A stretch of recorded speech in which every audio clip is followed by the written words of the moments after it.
Good morning.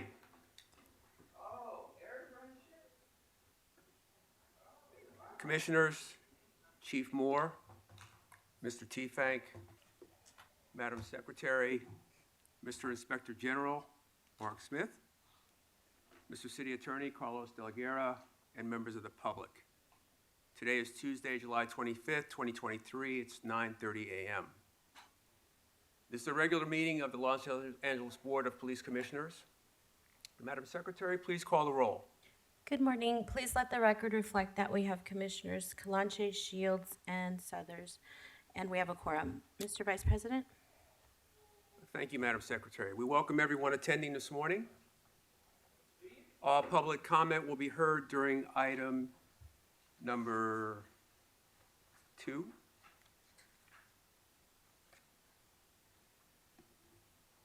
We will dedicate a total of 45 minutes to public comment. Members of the public will have 1 minute per agenda item for a maximum of 2 minutes total. At the request of the speaker will be given 1 additional minute for general comment for a maximum of 3 minutes total.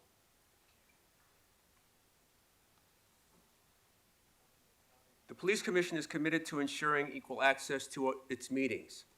It is requested that individuals who require the services of a translator contact the Board of Secretary no later than 1 day preceding the meeting. Whenever possible, a translator will be provided. Sign language interpreters, assistive listening devices, or other auxiliary aids and/or services may be provided upon request. To ensure availability, you are advised to make your request at least 72 hours prior to the meeting you wish to attend. At the request of the speaker will be given 1 additional minute for general public comment for a maximum of 3 minutes total. The order of the speakers will be, a speaker in this room will go first, then we will take a speaker watching today's meeting on Zoom. We will alternate between speakers in the room and Zoom for a total of 45 minutes. Members of the public who participate in public comment are reminded that they can speak to any item on the agenda or a matter within the jurisdiction of the Board of Police Commissioners. Public comment is your opportunity to address the board, so you are free to express your opinion on matters before the board and to generally express when you disagree with other opinions expressed. However, directing your comments to other individuals who have spoken or attacking others who have expressed their opinions shall be deemed off topic, and your public comment will be concluded. Members of the public, if you choose to participate in public comment portion of the agenda, you can participate in this meeting in a number of ways outlined on the agenda. Submit a speaker card to one of the officers who will then give the card to the board secretary indicating you wish to speak during the meeting. Submit a written public comment in advance of the meeting to the email address policecommission@lapd.online. If you logged into Zoom, raise your virtual hand, or you can call into a phone number listed on the agenda and press *9 if you wish to speak on an agenda item. If you wish to just listen to the meeting, you can call into the phone numbers listed on the agenda that are designated for call-in and listening. Message for those of you attending the meeting in person. These meetings are regular meetings between the board, the department, and key stakeholders. Meetings of the Board of Police Commissioners are open to the public. The state's Ralph M. Brown Act affords the public the opportunity to be present at these meetings, hear the presentations, and dialogue in real time and provide feedback via the public comment period. During these meetings, there is a need for the board to carry out public business expeditiously without delays or disruptions. Members of the audience shall not engage in any conduct which causes an actual disruption of the meeting. Those attending in person are reminded that disruptive behavior will be cause for removal. If you disrupt this meeting, you will be provided with only 1 warning to cease disruptive behavior. If you fail to cease such behavior, you will be removed from the meeting. While in the boardroom, members of the audience must be seated. Standing is not permitted. In the past, standing may have been permitted for a few, but moving forward, this courtesy will not be afforded to attendees except for credentialed members of the press. All attendees must be seated. Failure to follow this rule will result in a warning and/or removal from the meeting. One administrative point for today's meeting. Item number 3, the election of officers will be continued to a future meeting when all members of the commission are present. At this time, we'll move to item number 1, the report of the Chief of Police. Chief Moore. Commissioner Vice President Southers, good morning and welcome, as well as Commissioner Kalanche and Commissioner Shields. Today, in place of discussing a number of community events and outreach and engagement efforts that we did, I want to center my remarks on a significant loss of a life that occurred with a member of this department. This last Saturday night, a 44-year-old male police officer, 14 years, well-respected within the organization, took his life in a suicide. He is survived by his wife and 3 children, as well as by a sibling and sister who's also a member of this organization, and his maternal parents. In the immediate aftermath of that, a number of department resources responded, including our police psychologist teams, our peer counselors, our investigators, our clergy, all in support of this officer's family, as well as responding to his workplace to speak with his workmates. I also want to designate and appreciate and call out the response of the Mayor's Crisis Response Team, who on late Saturday night, early Sunday morning responded to this in an effort to support the family, and has been available in the aftermath of that with our department members as well. Nationwide, more police officers die by suicide than in the line of duty. A nationwide assessment of law enforcement suicides confirmed what every member of this profession knows, and that is that in the law enforcement profession, our members experience a variety of adverse exposures, including life-threatening situations, traumatic events. They witness violence and assault, child abuse, things that no one should have to see. And that such an array of exposures can increase the potential for the outcomes associated with suicidal iterations, such as depression and hopelessness. The LAPD, and I'm particularly proud of our behavioral service sciences, which established nationwide psychological services in support of our members. Under the leadership of Chief Psychologist Edric Dorian, who leads a dedicated group of professionals, they have continued to implement innovative programs and initiatives to focus on the well-being of our people, to focus on their resilience, in an effort to build their sense of confidence, the sense of hope, and at times trying circumstances. These wraparound services include mandated clinical counseling for individuals exposed to traumatic events such as an officer-involved shooting, as well as support for those who seek confidential counseling, as well as preventive programs such as a resilience program each year, the Heart of the LAPD Walk, where we bring survivors of those lost to suicide to step forward and to recognize, and an effort to reduce the stigma of outreach and support for those that are experiencing this type of emotional difficulties and trauma. We also provide confidential peer counseling, a volunteer clergy corps. And there's confidential counseling services available to every member of this organization and their family outside of the department in an effort to protect their circumstances. This tragic loss is a painful reminder and a call out for continued pursuit of supporting our people and their wellness, their well-being, as they dedicate their lives in the service of others. I will not identify the member at this time out of respect to his family and those that are still in the midst of grieving from this loss. As I do each week, I will speak to any categorical use of force, and there was an officer-involved shooting that occurred this past week in Newton Division on the 20th of June at approximately 11:51 in the morning in the 1000 block of East 7th Avenue. Their officers responded to, uniformed Newton patrol officers responded to a radio call of an assault with a deadly weapon suspect that was there at that location, which is the Ford Hotel. Officers arrived at the location and met with a security guard who identified that the individual, later identified as Billy Stribling, male black, 56 years of age, was located on the 6th floor of the hotel and had threatened the security guard himself and was armed with a knife.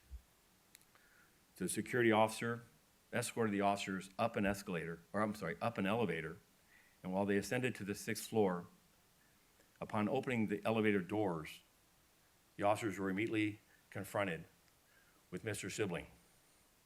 Mr. Sibling was armed with a knife. He raised it above his head and advanced towards the officers, which resulted in an officer-involved shooting. It included the simultaneous deployment of a less lethal round. Sibling was struck by gunfire and the less lethal projectile. He fell to the ground, was taken into custody without further incident. Officers began rendering aid immediately, transported him down that same elevator to the ground floor where LA fire personnel then began rendering aid as well. He was later transported to a nearby hospital where he was pronounced deceased. Representatives from the County of Los Angeles medical examiner, coroner, the coroner's office, responded to the medical center that he was transported to and positively identified him. A notification to the next kin has been accomplished.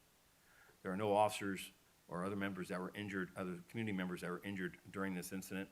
A 5-inch fixed blade knife was recovered at the scene. It was booked as evidence. A photograph of that was released in an earlier press account, is my understanding. I reviewed the body-worn video, portions of it, as well as closed-circuit television camera video of the encounter, as well as received a preliminary understanding of the facts and circumstances led up to this. And while this is a very active investigation, I will remind the public that it is by no means done. The circumstances of the content of the video, circumstances as we continue to learn them, will be posted in a critical incident video that will be released within 30 days. That makes the 13th officer-involved shooting this year. That is a 41% reduction from last year's numbers, which stood at 22, and a 28% reduction, 29% reduction from our 4-year average. We've had 8 fatal officer-involved shootings this year. That number was 9 last year. Our 4-year average at this time is 7. Transitioning over to our crime information, we continue to see a reduction in violent crime, and we have 41 fewer homicides this year versus last. That's a 19% reduction. We have a 9.4% reduction in violent crime. We have a reduction in violent crime in every category here as a city. That's 1,672 fewer violent crimes. In regards to our property crime, we're essentially flat with just a little more than a 0.5% reduction. Our challenges in that area continue to be in personal thefts. We do see reductions in burglaries, automobile thefts, and burglary theft from vehicle. Our total Part 1 crime reduction stands at 2.7%. And as far as shooting victims, our greatest challenge continues to be, while we see reductions of 123 fewer shooting victims this year versus last, and we see a reduction in homicides and other violent crime, the instances of gun violence in comparison to 2019 still is our most pressing challenge. The ready availability of guns and the ready willingness of those to use those weapons in acts of crime across the city is our most pressing need. Year to date, the department has seized more than 4,100 firearms from people carrying them in the streets of Los Angeles. That's more than 23 guns a day. As a society, certainly our greatest challenge is the ready availability of firearms and the willingness of those to use them. So our work will continue to ask members of the public who have firearms to lock and secure them so that they can ensure that they're not stolen, which is one of the primary sources of weapons in individuals involved in criminal acts involving firearms. Secondly, that they're protected from other members in the household. Our pursuit also is in the area of identifying those that are manufacturing ghost guns, which 2 out of every 10 guns that we seize are still manufactured in someone's workshop or garage and sold to individuals who are prohibited from buying firearms. Otherwise, they wouldn't purchase it in that fashion. And then also recognizing that as we arrest those individuals, we seek the full and aggressive prosecution to deter others from engaging, whether it be in the trafficking of weapons or in the use of a firearm during the commission of a crime. This is probably, and I'll close on this point on crime, this is probably our most pressing challenge, is that to continue to recognize that while we have a 14% reduction in robberies as a city, we have a more than 16% increase in the use of robberies involving a firearm from 2019. So this work is really important, that we recognize that to deter and have a safer community, we need to, as a society and as a city, continue our work in suppressing the ready availability of firearms in the wrong hands. With regard to our personnel strength, we have 9,034 sworn members of the organization. That's an addition of 7 from the last report. We have an academy class graduating on Friday, and we have a new academy class starting on Monday. Unfortunately, that academy class will only have 29 recruits. Our effort is to hire 60 every 4 weeks. So we are still very aggressively working to identify qualified applicants and to seek the opportunity to have the privilege of wearing this badge and doing what I think is meaningful work in the safety of our community. In regards to our civilian personnel, our professional work class has 2,641 personnel. That's 3 fewer than what I reported last time, and that's 257 fewer than were authorized. And again, as members of our community look for employment opportunities, I would remind them that while wearing a badge and a uniform may be something that they don't aspire to, that we have hundreds of openings in other job classifications, professional work classes that involve important and critical functions that allow us to provide for the safety of the city. And I would hope that they would go to LAPD Online or the LA City Personnel Department to learn more about those opportunities. That concludes my remarks, Mr. Vice President. I'll answer any questions, take comments. Thank you, Chief, and I'd just like to thank you for your heartfelt and thoughtful remarks regarding our loss, and certainly my personal thoughts and support to the family and to the department. Thank you. I do have one question, if I may. Last Thursday in Mission Division, there was a grand theft auto incident in which, when the car was stolen, the individual didn't realize it was a 4-year-old in the back seat, and we were successfully able to recover that 4-year-old and the vehicle. Is there any other additional information regarding that incident? You know, Commissioner, off the top of my head, I'll have that information to you by the end of this meeting. All right, thank you.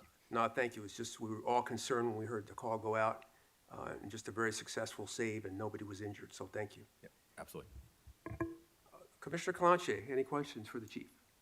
Not at this time. Okay, thank you. Commissioner Shields, any questions? Thank you, and thank you, Chief, for focusing on officer wellness, and apology, you know, sincere condolences to the entire department and to the police officer's family. You know, officer wellness is something that doesn't get talked about enough in this climate, and I do think that raising awareness that, you know, in order for a community to be well served by a police department, the internal police department needs to be well and focused on officer wellness. And without getting into any kind of active investigation and understanding that the, you know, critical incident video will be released, can you just describe generally what happens after an OIS in determining whether or not, you know, someone goes back on duty? Yes. So as a established protocol, anyone involved in an officer-involved shooting, meaning that they are in fact a shooter, as a immediate requirement is a mandated referral to our police psychologist for an evaluation to understand and discuss the incident confidentially, and evaluating the officer's wellness, well-being, how they're coping with the circumstances that they're just engaged in. Additionally, that individual is assigned to an administrative non-field position for a minimum of 14 days. Within that 14-day period is a review, generally within 3 or 4 days of the event, of what we call a 72-hour briefing, of which I attend, and Force Investigation Division will provide a preliminary accounting of what information has been learned from on scene, as well as statements of witnesses and those involved, including the involved officers. Evidence gathered from the scene, photograph evidence, radio traffic, the closed circuit television, if it exists, body-worn video, digital in-car video, snippets of that, recognizing the short period, are presented in a presentation before myself, as well as my direct reports. Also includes the executive director from the Board of Police Commissioners, the Office of the Inspector General, who responds on scene during the initial moments and hours of an officer-involved shooting investigation, as does the district attorney's rollout team. And in that deliberation, we'll also learn of the officer's prior performance in regards to their work history, their time on the job, work assignments, any instances of complaints, judgments, other adverse or at-risk activities. And that is made in an evaluation of the totality of the circumstances of making a recommendation in concert with the confidential recommendations of the behavioral science services as to the well-being of the officer, whether or not that officer is returned to the field after some training and general debriefing on our policies, procedures, and directives relative to field conduct, whether that person returned after that 14-day period. There are instances in which that return does occur, and then there are other instances in which the individual remains in a non-field capacity that could occur for a host of reasons. Ultimately, the decision is based on recommendations I have through the chain of command of those involved, and is my decision or my direction relative to the officer's assignment going forward. Thank you for that. And just in terms of, it takes a while for a matter to come before the commission, for a full investigation to be done, and before a determination is made here with the commission as to whether or not conduct was in policy or out of policy. Are there opportunities after your 72-hour briefing to kind of inform command staff or others of any learning opportunities from an event, so that it's not that the department learns of something a year later after the investigation's complete? So yes, thank you, a great point. We actually learn points along each aspect. We'll learn, there's been instances in which conduct is learned on the initial investigation, within hours of a practice or a circumstance that involves an officer safety issue or a practice or tactic that was used that we want to immediately take action because it may exist in other circumstances across the organization. Generally, that topic comes up during the 72-hour brief, where tactical considerations, department concerns, community concerns are identified, and a path forward is identified as far as the actions that will take place. That also can occur as additional information is learned. For instance, in the first 30 to 45 days of an officer-involved shooting, Force Investigation Division will come together with the District Attorney's Office, the Office of the Inspector General, and we'll go through the soup to nuts of the investigation from top to bottom about the additional facts or factors that have been identified, additional witness testimony, forensic evidence, outcomes of medical examinations and others that go into this complete investigation. At the 8-month mark, generally all of this information gathered has been transcribed, has been memorialized into the Force Investigations investigation, and then that is forwarded to the Use of Force Review Division, who prepares for the Use of Force Review Board, which evaluates tactics, drawing, exhibiting, and the use of deadly force, and what other department or community considerations have been learned and what actions have been taken. That is presented to me, and I assemble a report. Actually, the Use of Force Review Division assembles a report at my direction that I personally review, edit, and sign and forward to you. That is then used for the board's deliberation in closed session.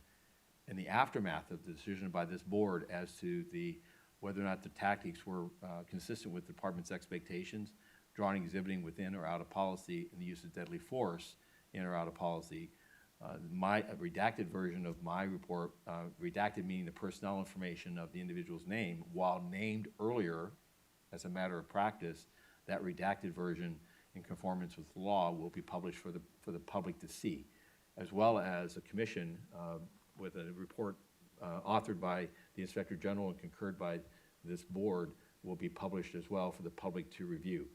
Within the first 30 days of an officer-involved shooting, we'll also have a critical incident video that can allow the public to get much greater detail than what I've just provided as to the initial understanding of this event. Great. Thank you so much, Chief. Nothing further. Thank you, Vice President. Thank you. At this time, I'll move that we accept the chief's report. Is there a second? There's no action necessary on that, Mr. Standing. Vice President. Perfect. Okay, we can move on. Madam Secretary, we go to public comment. The first speaker is the Red Chief Hunt.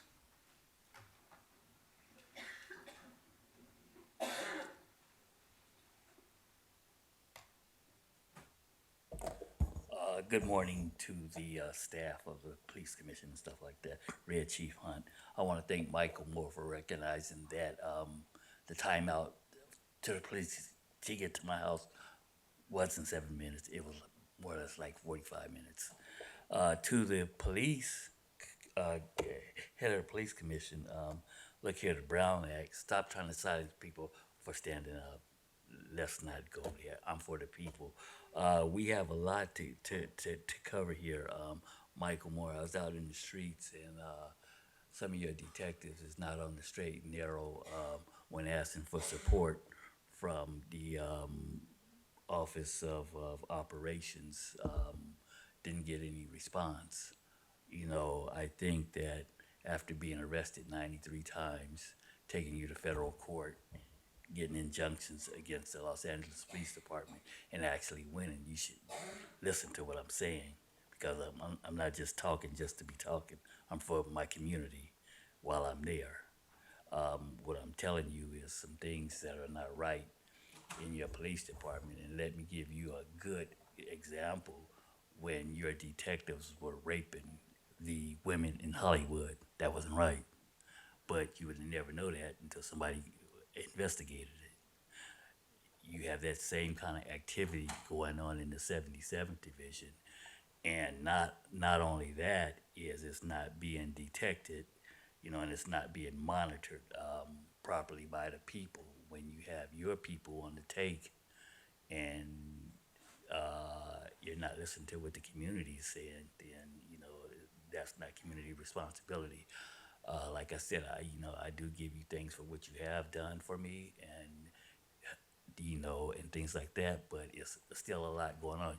You need to listen to what the public people are saying in my community, what they want done, but it's not being done in a professional manner. You call Chief Woodard's office, who I really don't care for, and you don't get nothing done. You call down here, you get something done sometimes. If your Lieutenant Peyton is here, you get something done, by 80% of the time. But there's nothing like the chief of staff that you used to have, Green, down here. We should be in that back office taking what the people are saying seriously. Like I said, if I have to go through an injunction in federal court to get what I need to get done, I'll do it. We've been that route in Venice Beach before. It's been done. What I'm saying to you is sharpen up your tools. And to the police president, stop trying to silence the people, man. These people come down here to talk. Let them all talk. That's what community's about. The Constitution say we the people. Mr. Hunt, if you have allegations of misconduct involving 77 detectives, that lieutenant or that sergeant will talk to you, take your information, and we'll initiate an investigation. Thank you. Thank you, sir. Madam Secretary, next speaker. Next, we have Betty Lay.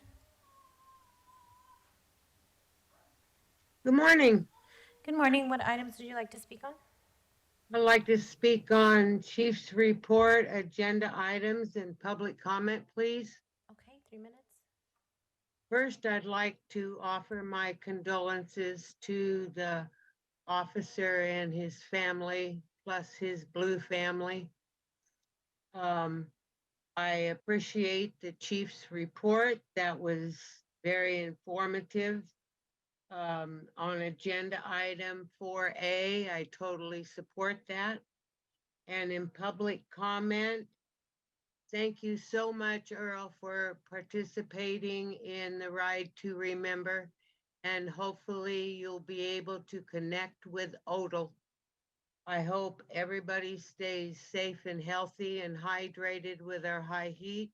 And with that, I conclude my report. The next speaker, Jonathan Foster.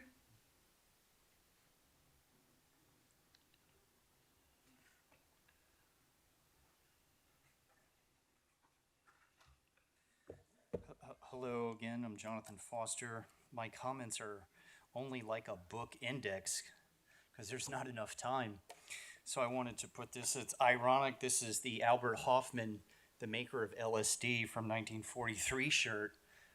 This officer killed himself. I would have loved to taken some acid with him and talk to him because this is very important work. That's why I wore the shirt. I was born the day Jimi Hendrix died. I was playing drums when I was 2. I don't know who Jimi Hendrix is. So all these people, we don't all see it the same way, but it's 210.46 duty to report misconduct. That's why we're here. We're reporting misconduct. In the chief's report, we've heard that there's been 5 weeks of no OIS, and this needs to be an audit of this back to like 1980. And I'd like to hear how many per year are there? 2015, 16, 17. How many? Is it only 2 this year, 5 this year? Another year there were none. This other year there were 10. You shot a guy with a gun, with a knife, and I've said this before. Where were the net guns? Not a less lethal, a net gun. Nori Martinez, this girl that made the recording, or who guy, and you took their computers and you're going to prosecute them. But Nori Martinez, she's the criminal. She said about Koreans, she said, all I see is little brown people. How come she's not in prison? There's no time. The Immigration Task Force, the last meeting, one question I have is, aren't you glad your family is not shot in the face like Jamil Shaw Jr.? The California Values Act, all it does is sweep his murder right under the rug. Y'all people are creeps. All crime busted are the ADL. I agree with that. Bust all them people that are doing things to the Jewish people, or their synagogues, or leaving pamphlets around, standing on the bridge with the... I mean, just bust all that, okay? But let's look at the real thing. The Prince of Peace. They don't honor the Prince of Peace. They have no peace. They take my comments as hate, and it's not. I've noticed the Jews, they got anything, to get anything done, they have to ask a Christian. They have to bow down to Jesus. They reject him as God. He said, I am the Father. He said, I and the Father are one. He said, the Jews first, then the Greek and the Gentile. My question is, who burns in hell first? And then the Psalms, it said to hate every false way. Why can't they chop off an animal's head here in America? It's because Jesus owns the land. And then you had at 2:15:36 stop LAPD spying, but the ADL was spying. Who's stopping the ADL from spying? They put you on a database. It's there forever. How do you get off of the ADL database? It's like a dark government. Thank you, sir. Madam Secretary, next speaker. Next, we have Javier Hermosillo.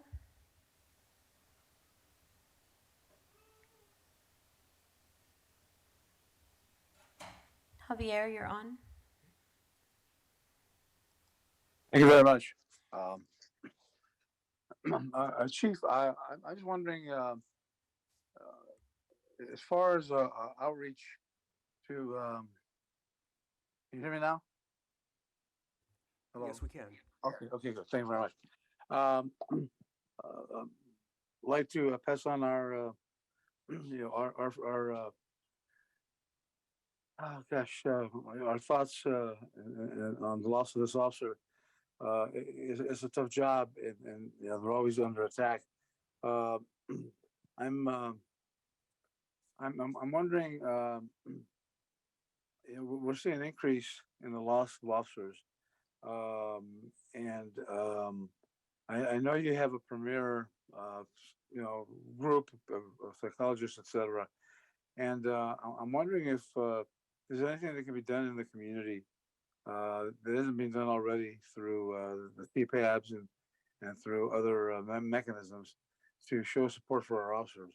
I know there are people who always show up at these meetings to speak negatively and attack the department, but that's their problem.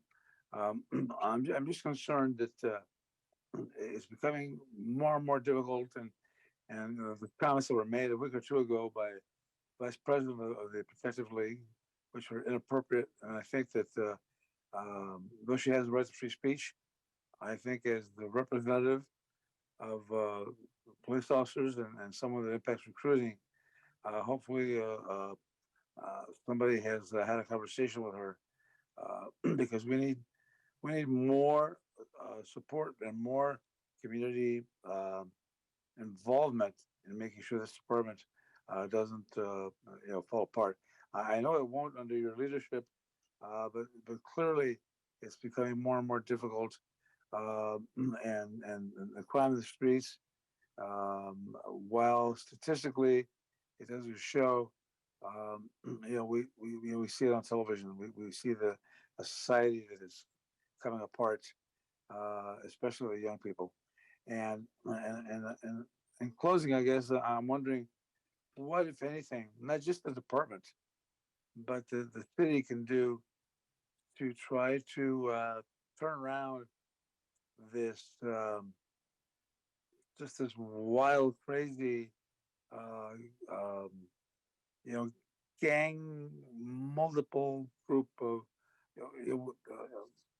of young people that have no respect for the law, for human life, for anything, and it makes police officers' job that much tougher.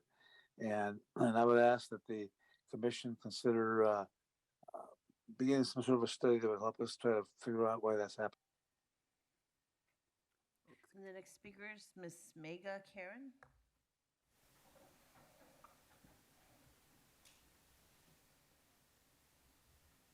All right. Good morning. I was all item. Good morning. Originally I was trying to talk to Commissioner Briggs, but since he's not here, I'll just talk to Chief Moore then. So Commissioner, for the previous several meetings, I actually listened to the full presentation of the personnel department regarding the hiring process, and I also heard Commissioner Briggs talking about clear the roadblocks in the hiring process. That's why I'm here today. So you guys are heard about the roadblocks from the personnel department. So I want to share with you the roadblocks I am experiencing in the hiring process. I want to become a police officer with the LAPD, and then nobody even reached out to me, but I did it myself because I want to. So number one, I want to is regarding my background. So I am an illegal immigrant. Well, I was an illegal immigrant. So that means I was really struggling for the first 2 years. So that means I live on the street. I live with illegal motel. I live, in the car. I live somebody's garage. I live in the bench. I live in the park. So, however, the personal history statement asked me to list every single person that I lived with in the past 10 years. And then the only issue is my illegal roommates when I was in the illegal motel, hotel, or whatever. I don't even know their name. I don't even speak their language. I have no idea their phone number, email address. I have no way to contact them. However, this is the thing that this is the roadblock I'm not able to bypass. However, it took me 3 years to apply for to get approved for the green card. It took me 5 years to get approved for the citizenship. So if there's something can be done, we can get it sooner. But if you believe there's nothing can be done, that means I wait for 2 more years, then everything will be solved. But I just wish if something we can be done earlier than that. Second is that another roadblock is based on my knowledge, I never get to that part, but based on my personal knowledge, I know that the background investigator will investigate or actually interview literally everybody surrounding my life. That is okay. However, there's only two issues. I don't have a supporting family members. That means all of my family members are anti-police people, so I'm not really sure if the background investigator interview my family member or interview my neighbors or whatever, all they respond are profanities or those anti-police speech comments. I really do not know if that's gonna hurt my hiring process or not, since I'm not able to control what other people are gonna speak. But that's just another some of my concerns, since I just don't have a family member supporting me in this hiring process.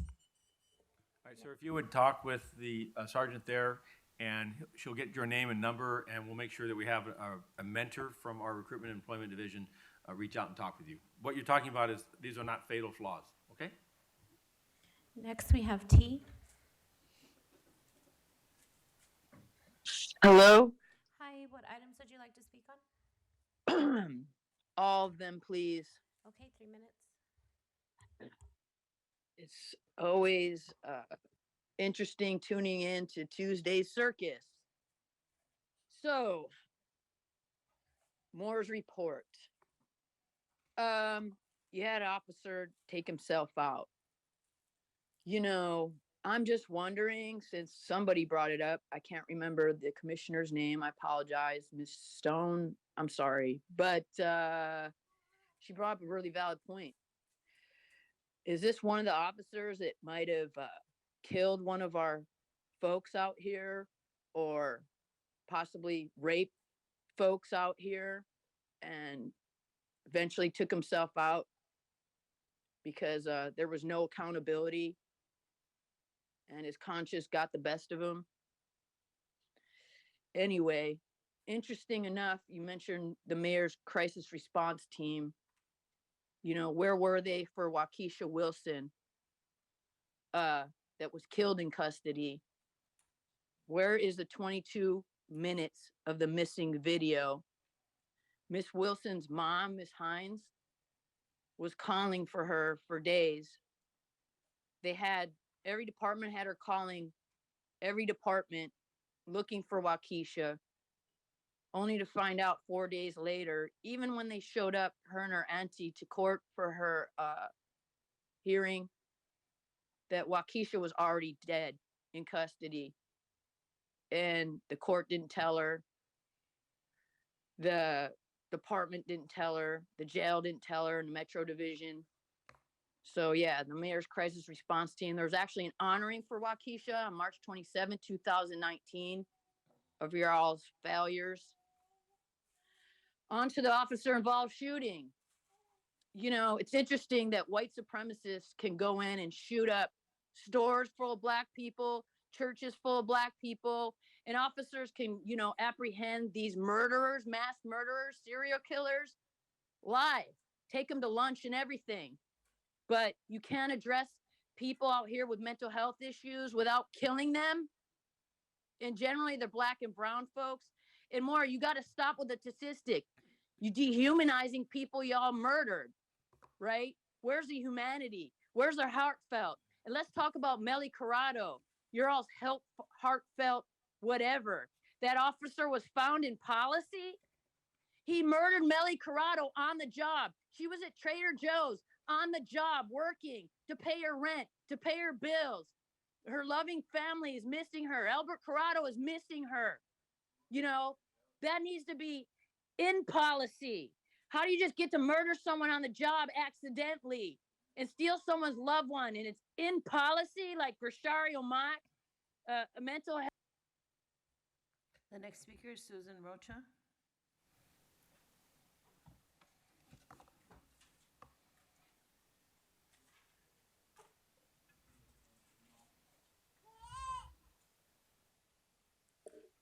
I have two issues. My name is Susan Rocha.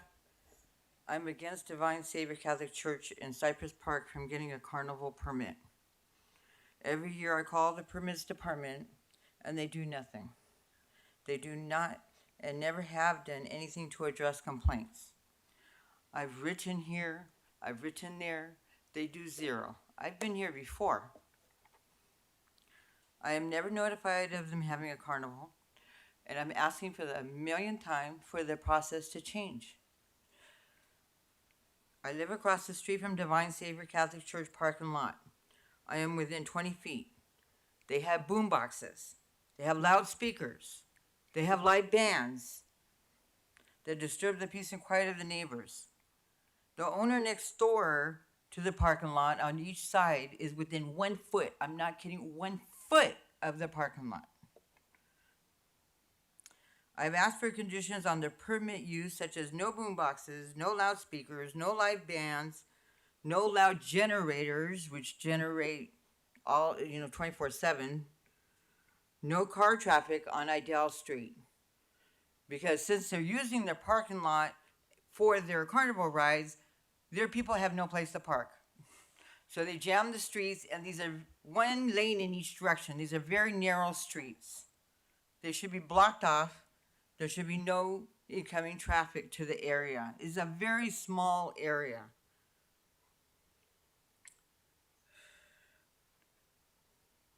There must be traffic control and not done by the church members because they don't do it.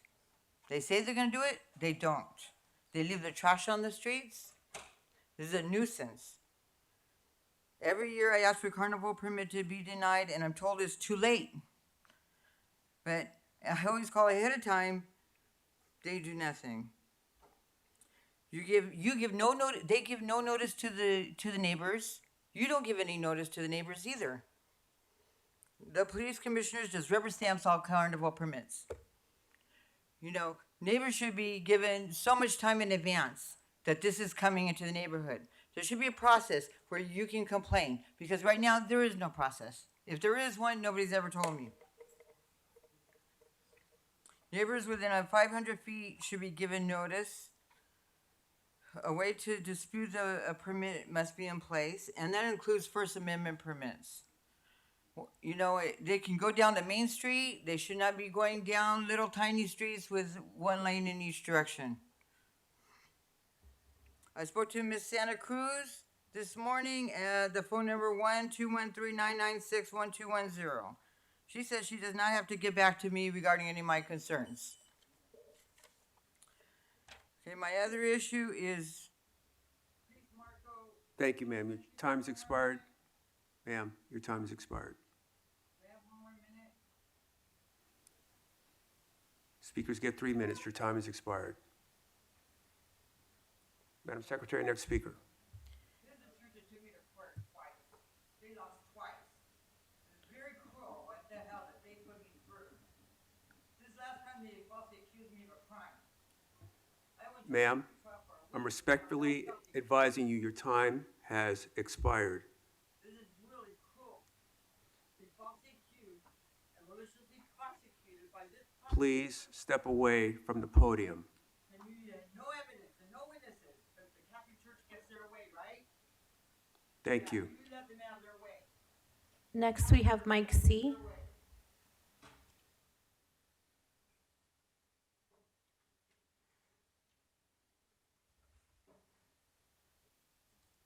Mike C., you're on.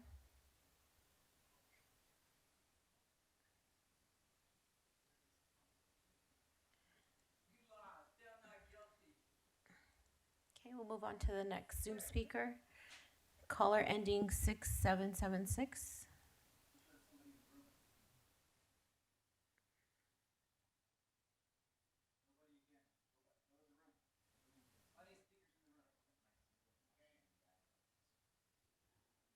Madam Secretary, can we go to a speaker in the room?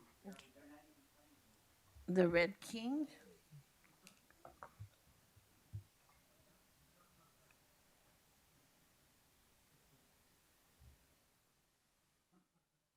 All right, all items. I should have my clock set to 12 minutes. That's how long the chief got today. The chief's not special. His time should be limited to 3 minutes, like everyone else. Regardless of how long we all are getting, everyone should be able to speak. Fuck the 45-minute time limit. So either he gets 3 minutes or we get whatever he gets. Alright, so let's see, the consent agenda. We have a $4,000 holiday luncheon. It's a donation from the South Traffic Advisory Council. What is that even? Like, I find pretty much almost nothing on them online. It's just this mysterious, like, or thing that you're just backdoor donations. Like, just more funding, more money, just random donations from random groups that no one knows who they are, who's on them, who's funding them, you know, all that fun stuff. Let's see. We have, there's gonna be a presentation on canines that we can't view beforehand. So the police dogs are animal abuse. It's abuse of the animals to force them to be cops. And I don't know if and you generally get your cops from a kennel named after the bunker Hitler hid out in World War II, the end of World War II. So yeah, it's really I wonder if that'll be mentioned on the report today. let's see. Let's go on to just general comment or something. So yeah, you need to make sure everyone can speak. I don't.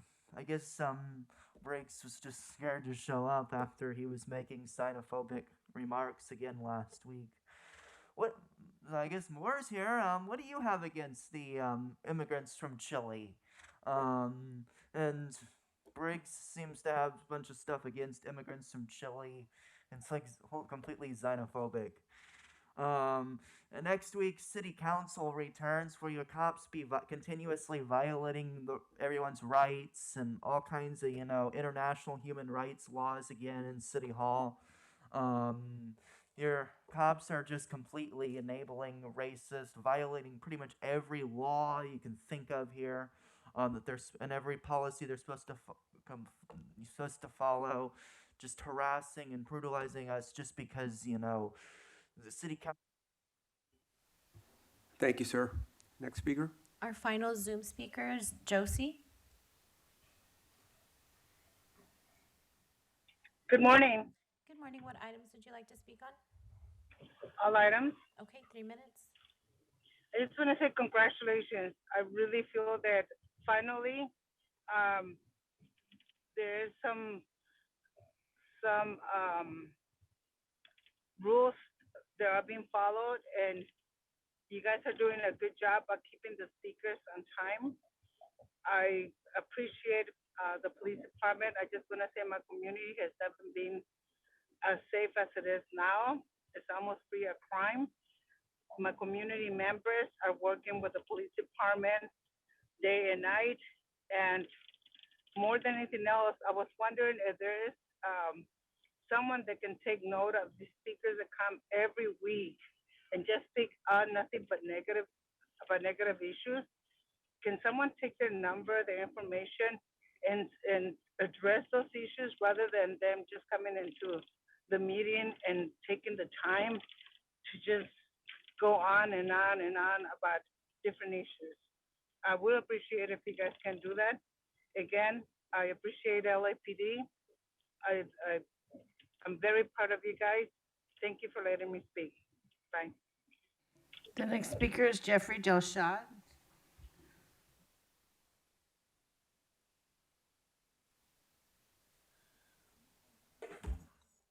Hi, I just wanted a minute for general. How's it going, board? I've been following your work, you could say, a lot as a resident of Los Angeles. I've come to feel perhaps relevant to the people in this room and the issues that are going on right here, that this organization is very heavy into propaganda and optics and public relations.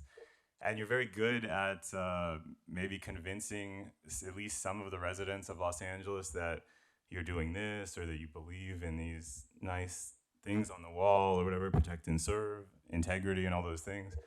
But I think if we're honest, or when I'm talking privately among people that live in Los Angeles, the reality of people's opinions and what people see and stuff is not really in line with the propaganda. And I think it might be in your interest to kind of separate those things in your mind, that we be honest about where reality is. Just because you can convince a certain Republican base, perhaps, doesn't mean you've convinced everyone or that that's real. That's my thoughts today. The next speaker is Jason Reedy.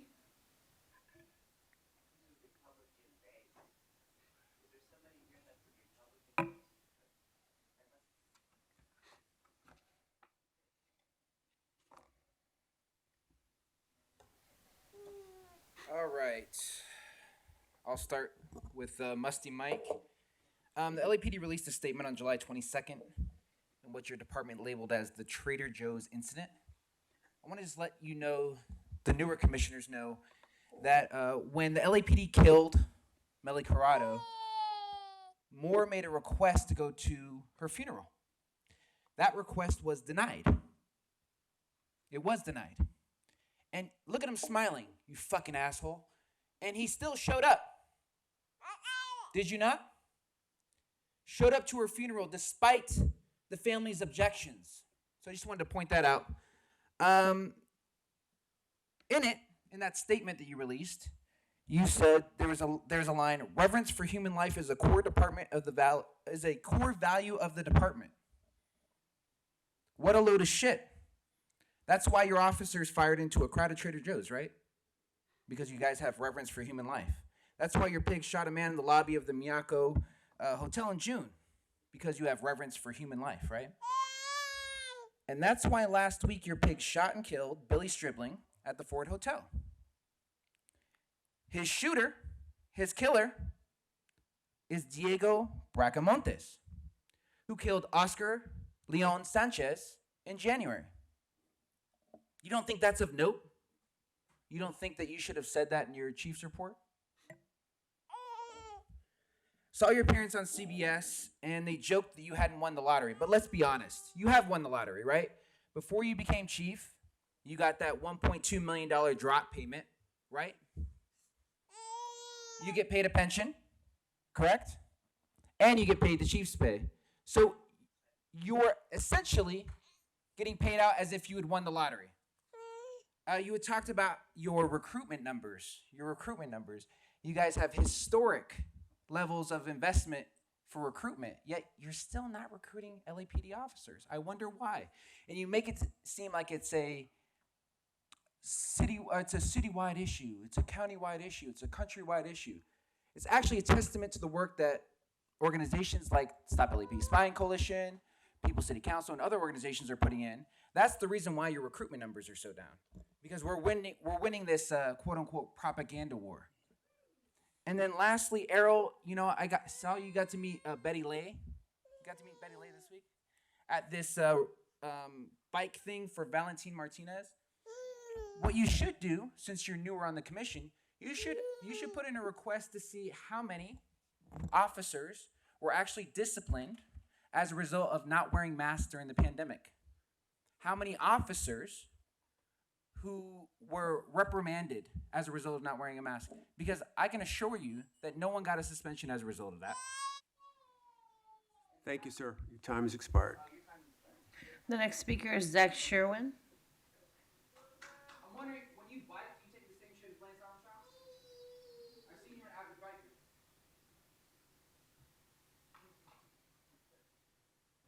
The steroids crossed over well or no?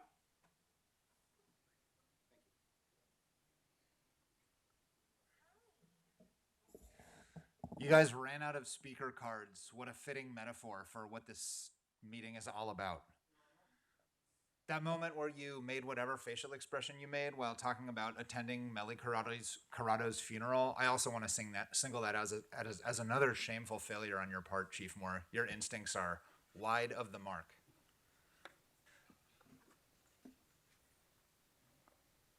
Contemptible. I think all of you are, for your complicity in the in this sham of a meeting, your cowardice in the face of what the responsibility you've been entrusted with overseeing this police department is. But your two most obviously toxic and hostile members, most obviously I'm saying, aren't here today. So why don't you seize this opportunity to speak? What is this standing business? Why? Briggs isn't here to shut you down when you ask a follow-up question or suggest that you let everybody who came to the meeting speak at the meeting that's designed to let people speak at it. You gonna take this opportunity to address that? Commissioner Southers, you said, in the past you may have been allowed to stand, but now you aren't. Why? We go out and we check in this security booth at the front of the building. Some weeks they say, go behind the thing. Some weeks they say, go in front of the thing. It's all so obviously arbitrary and made up. And it's insulting that you force us to speak to these things instead of giving us space to speak substantively to the issues that we come down here to speak to because we care about them. But instead, you do everything you can to suppress people's speech and to make it more difficult and more obstructive to come up here and give public comments so that we have to waste time in our public comments, which we get a paltry 3 minutes to do, to speak to petty bullshit like this. Is this what you came here to do? Are you proud of the work that you're doing here? The citizen's voice in police affairs. Can't even make eye contact. It used to be the case, I've been coming to these meetings since 2017, it used to be the case that when I came down, The meeting would happen, and after every agenda item, there would be 2 minutes offered to anybody who wanted it to come up to this podium and speak to what we just heard. We could comment on the demeanor and the contradictions and the lack of questioning that we heard again and again from the buffoons who come up and present at this podium. We had an opportunity to rebut, to say what we thought of it, to react. It's not like that anymore. Why? There's never been an explanation. It used to be like that before the pandemic. You can obviously change things about the meeting. Why don't you change the meeting so that it is at a more accessible day and time and place, if you can make these changes to the way these meetings run? And why won't you ever say anything about it? Find a way. Don't hide behind the Brown Act. Sometimes you do speak from the dais. Find a way to do it. Why do you say the race of people that you shoot, a male black 56 years of age, but not the race of police officers? It's weird. Thank you. Thank you. The next speaker is Donald Harlan.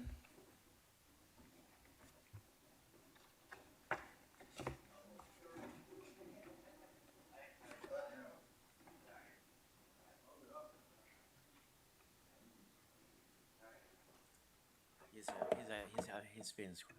Hi, my name's Donald Harlan. I'd like to speak on B, your strategic plan, your closed session items, and the general comment. I would point out to you guys that person posing as Karen Bass is an imposter. That person posing as the mayor is an imposter. That person posing as a mayor will never clear her job. I'll never endorse her work. She can't win a Democratic certificate. And I would point out to the LAPD that her appointments to LAPD in the city are to be treated as hostiles.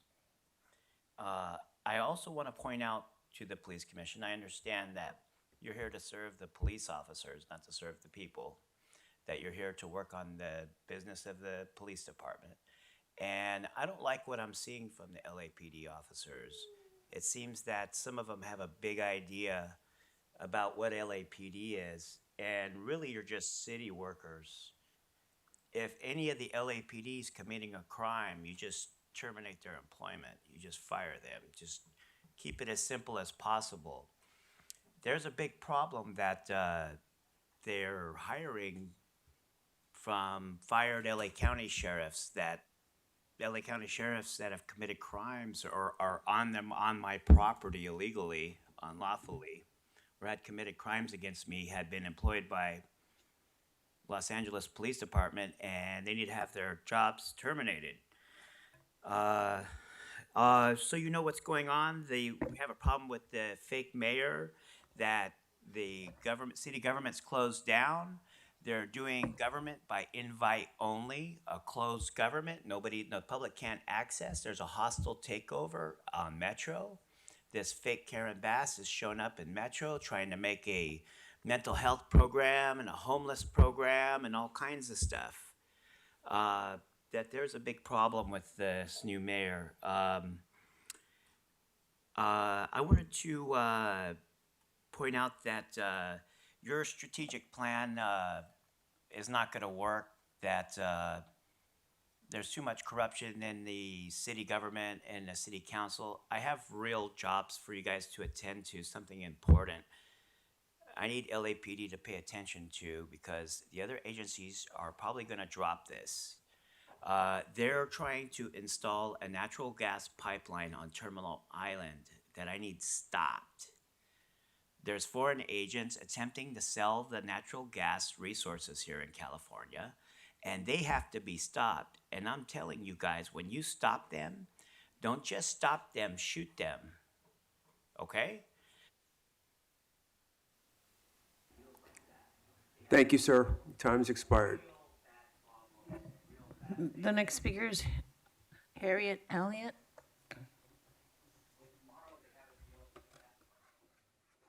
Was killed 28 years ago, and Jay Johnson was a detective always telling me that someone from the outside was shooting in. He was lying the whole time. And I saw Detective Tinker's statement 20 years later, that they had already caught somebody, Rome or Romero.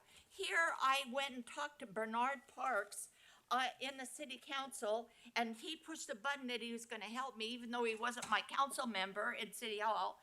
And when push came to shove, I never got to talk to Bernard Parks about my son. Would I have gone to all this trouble if I knew that the name Rome or Romero was in the file? No. It doesn't make any sense that Nguyen, who is a lawyer in the Fuhrer's office, is saying that she didn't have to give all these papers to me, but she did. What do they think I was going through this for? To find the assassin of my son, okay? By the way, I went to parents of murdered kids, and the last one I went to was in Long Beach. And anyway, by the way, there's been lots of murders around my son's case. Here he is, a sweetheart. He was sequestered to go with his girlfriend. He was with this girlfriend for 7 months before he was shot. Okay, thank you, ma'am. There are about 18 murders around. You know that Adam Sandler went. Thank you, ma'am. Your time has expired. Said that all the people from Saturday Night Live had been. Thank you, ma'am. The next speaker, please, Matios.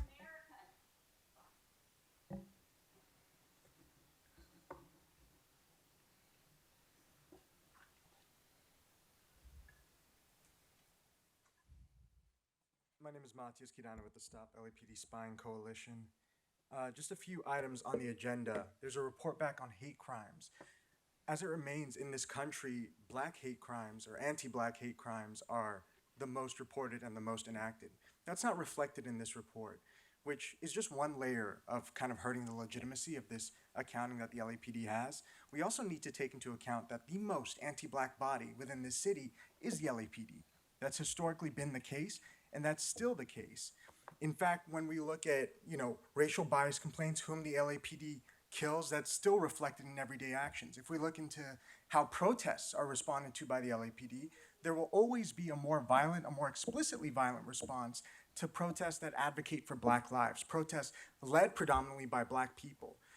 We don't expect the Board of Police Commissioners report to reflect this, because this is a body that is meant to just legitimize and perpetuate this anti-black violence. Similarly, in this assessment of canine units, folks have already brought up how where these canines are raised and trained is named after Hitler's bunker. But what folks haven't brought up is there's also a history of these dogs being especially brutal against black individuals, even black officers. And that speaks to the conditioning and training that these dogs are receiving, which is, again, a testament to the anti-black mission of the LAPD. Regarding this strategic plan, also kind of a sham for a couple reasons. One, the LAPD is just going to move to control and confine and incarcerate and kill black and brown poor people. The whole notion that there's a plan or strategy or some kind of sophistication there is a sham. But additionally, when we look at the content of the plan, what do we see? We see this notion that you need to complete the RMS, the records management system. If we consider what the RMS is comprised of, it's a network of databases that makes programs like Palantir redundant, right? And that's because people across the country now are recognizing Palantir, this data aggregation and tracking system, to be a problem and are banning it.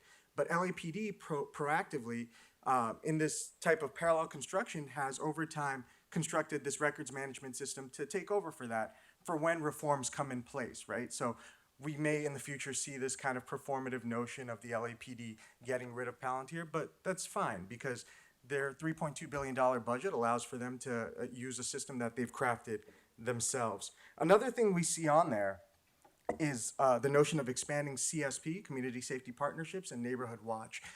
A brother earlier talked about how the kind of theater that y'all put up here is very different from the lived experiences and the testimony of Angelinos.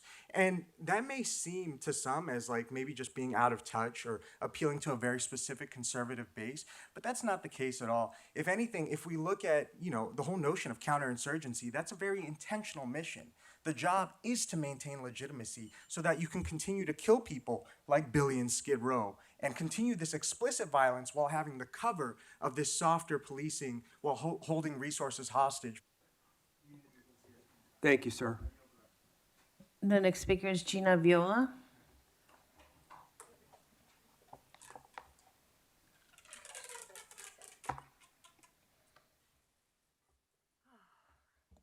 change the date and time of these meetings.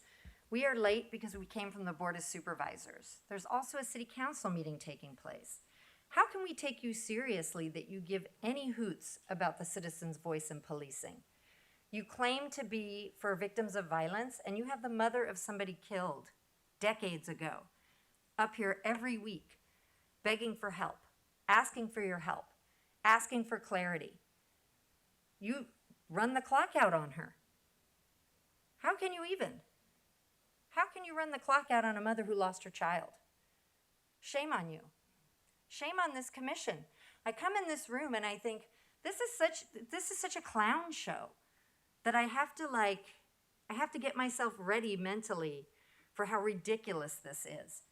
Because I know that we come here week after week and we tell you the things that are happening out in our community, the way that the LAPD is oppressing neighborhoods, Black, brown, indigenous, poor folks, all the time.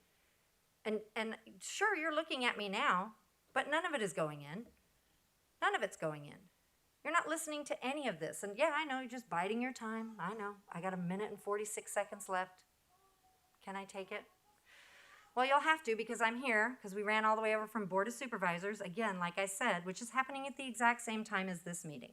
City Hall, happening at the exact same time as this meeting. Shame on all of you. You are a rubber stamp body for the most murderous law enforcement agency in the country. You recognize that, right? That is your job, to make that look good. How does that feel? How does that feel? How dare your public relations department, what is it, 70 people deep? Many, many untold millions of dollars? Not even mention Melly Corrado's name in the statement that you put out this weekend. Why did you bother? You know how her family feels about you. You know exactly how her family feels about you. You have been criminalizing Black, brown, and poor people in this city so long that you have hoodwinked white folks into thinking that those folks are criminal trash. That is on you. That is on the LAPD every time it goes out and harasses poor people, people whose basic needs aren't being met in this city. And who comes crashing down on them but the LAPD? It's something to have to teach my children never to call 911. Never. I am a proud member of White People for Black Lives, and our tagline is to end white support for state-sanctioned violence. So that's why I'm here. I'm here to make sure that you know this has gone beyond the communities that you oppress on the daily, and the rest of the city is watching. We understand, just like Jason said, you're losing the propaganda machine. No one even wants to be a cop anymore. Ugh. Thank you. Speaker Jamie Cusick.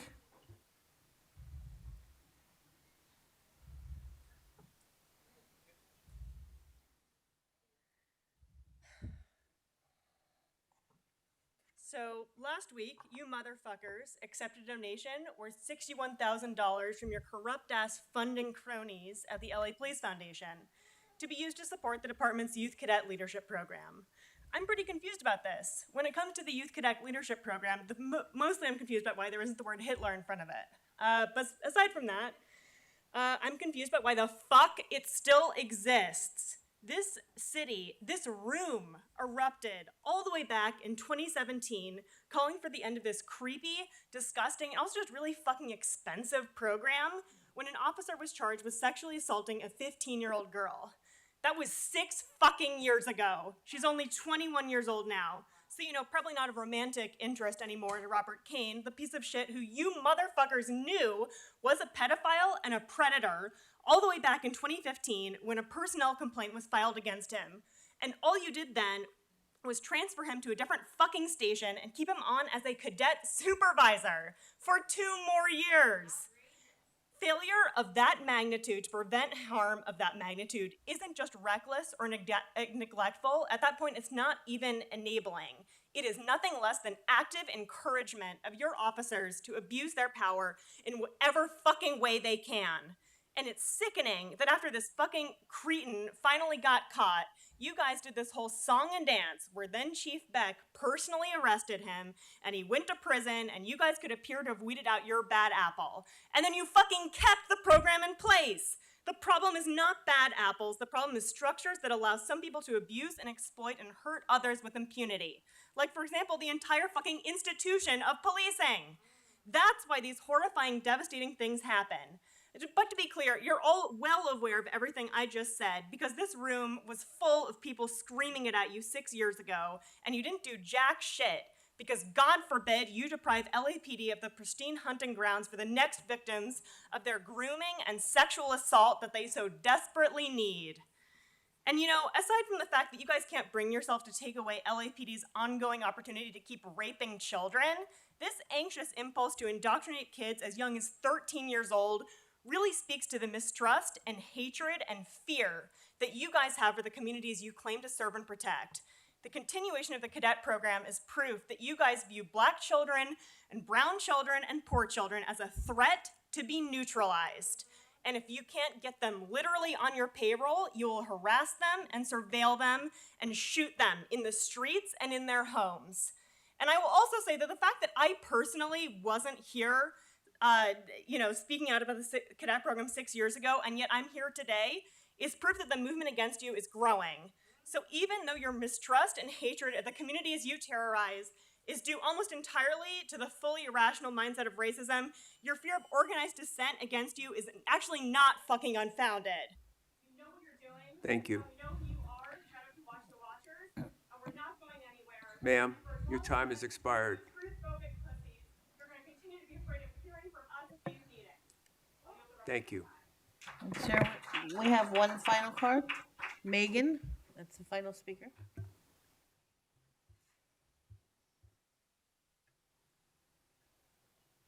Hi, I won't take long. I actually just wanted to address something that happened 2 weeks ago because I wasn't given the opportunity to speak. Chief Moore, you went into just lurid detail about a rape that was allegedly committed by a member of the community. And it was literally hard to believe what I was hearing, because what I hope for when I attend these meetings is for you to address the rapes and assaults that are committed by your own officers, which you never do. So it was really strange and painful and fucked up that you felt it appropriate to go into detail about that rape. That's all I have to say. Thank you. We'll move on to the consent agenda items.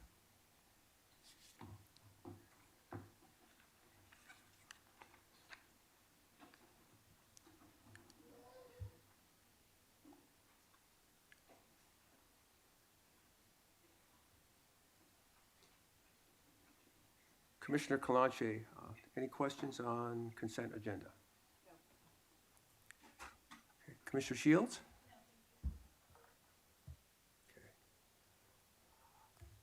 I'd like to ask a question on consent agenda item B, which is our impact of hate crimes in the city report. Captain Williams?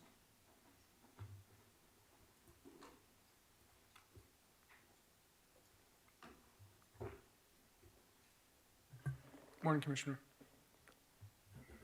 Thank you, gentlemen. So I did read the report. It appears that the department in the report emphasizes, or the emphasis seems to rest on investigations after the fact.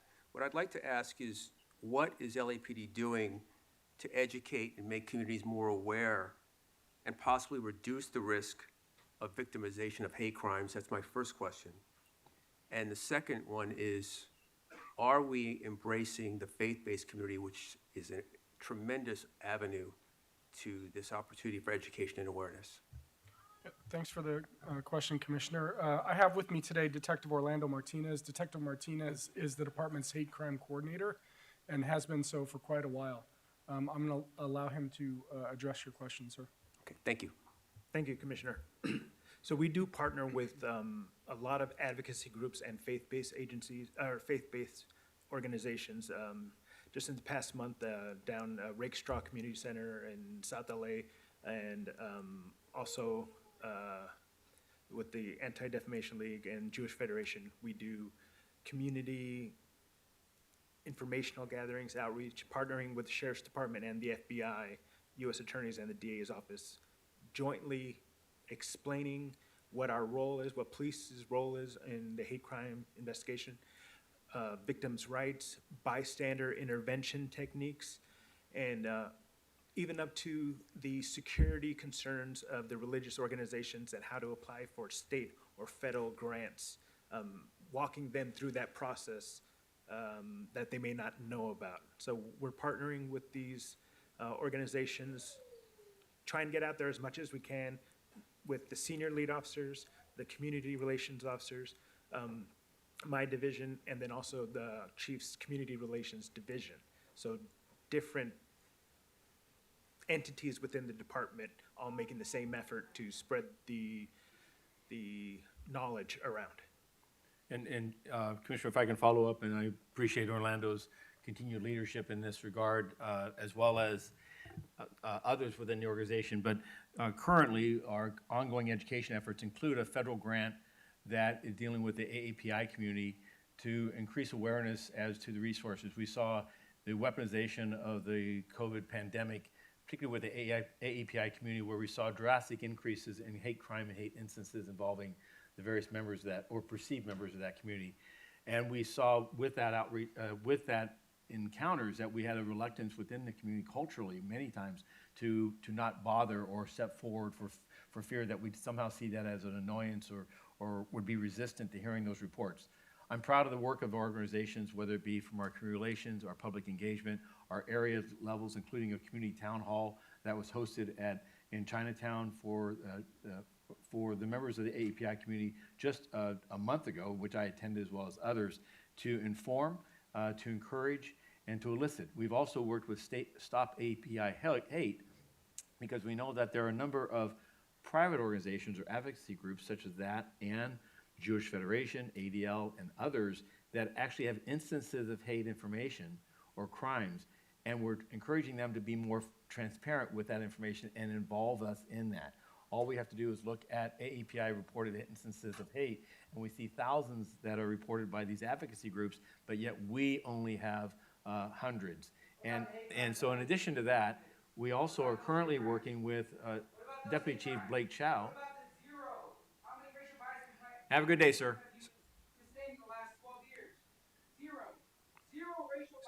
Sir, please leave the room. So as I was saying, I've also asked Deputy Chief Chow, thank you for your disruption, sir. You have a good day.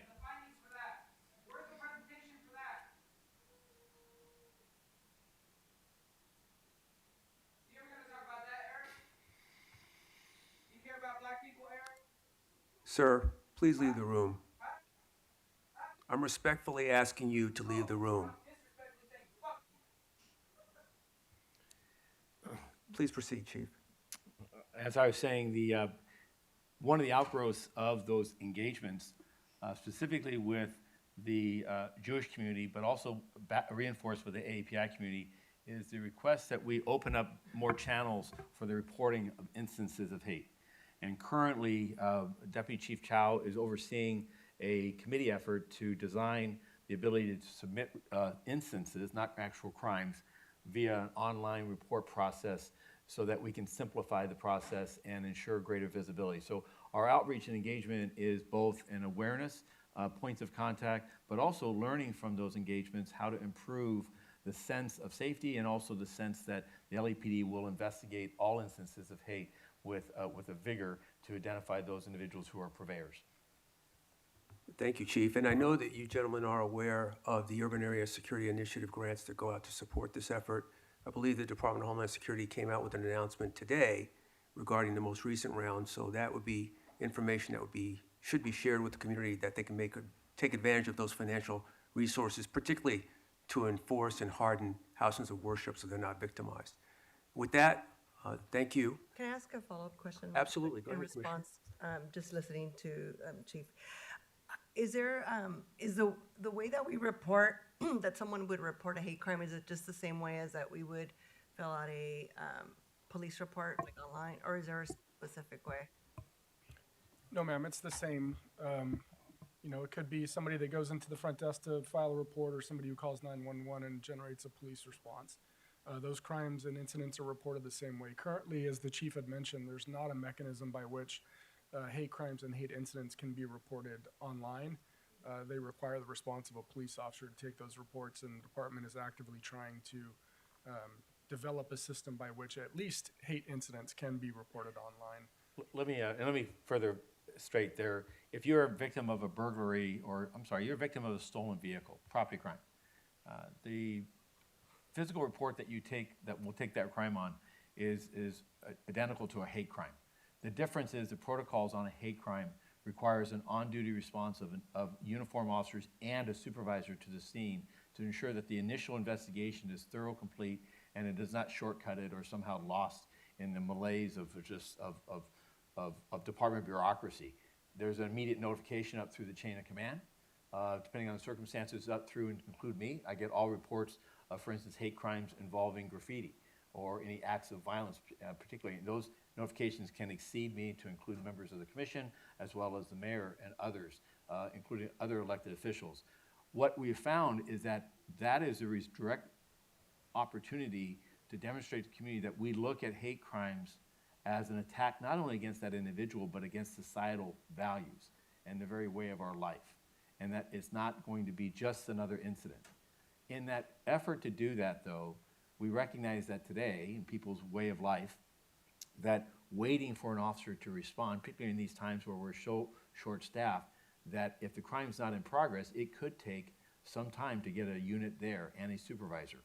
And particularly in an incident where there is no crime, that we would benefit by taking that initial instance and then following it up with the appropriate follow-up. So our effort is to learn and evaluate.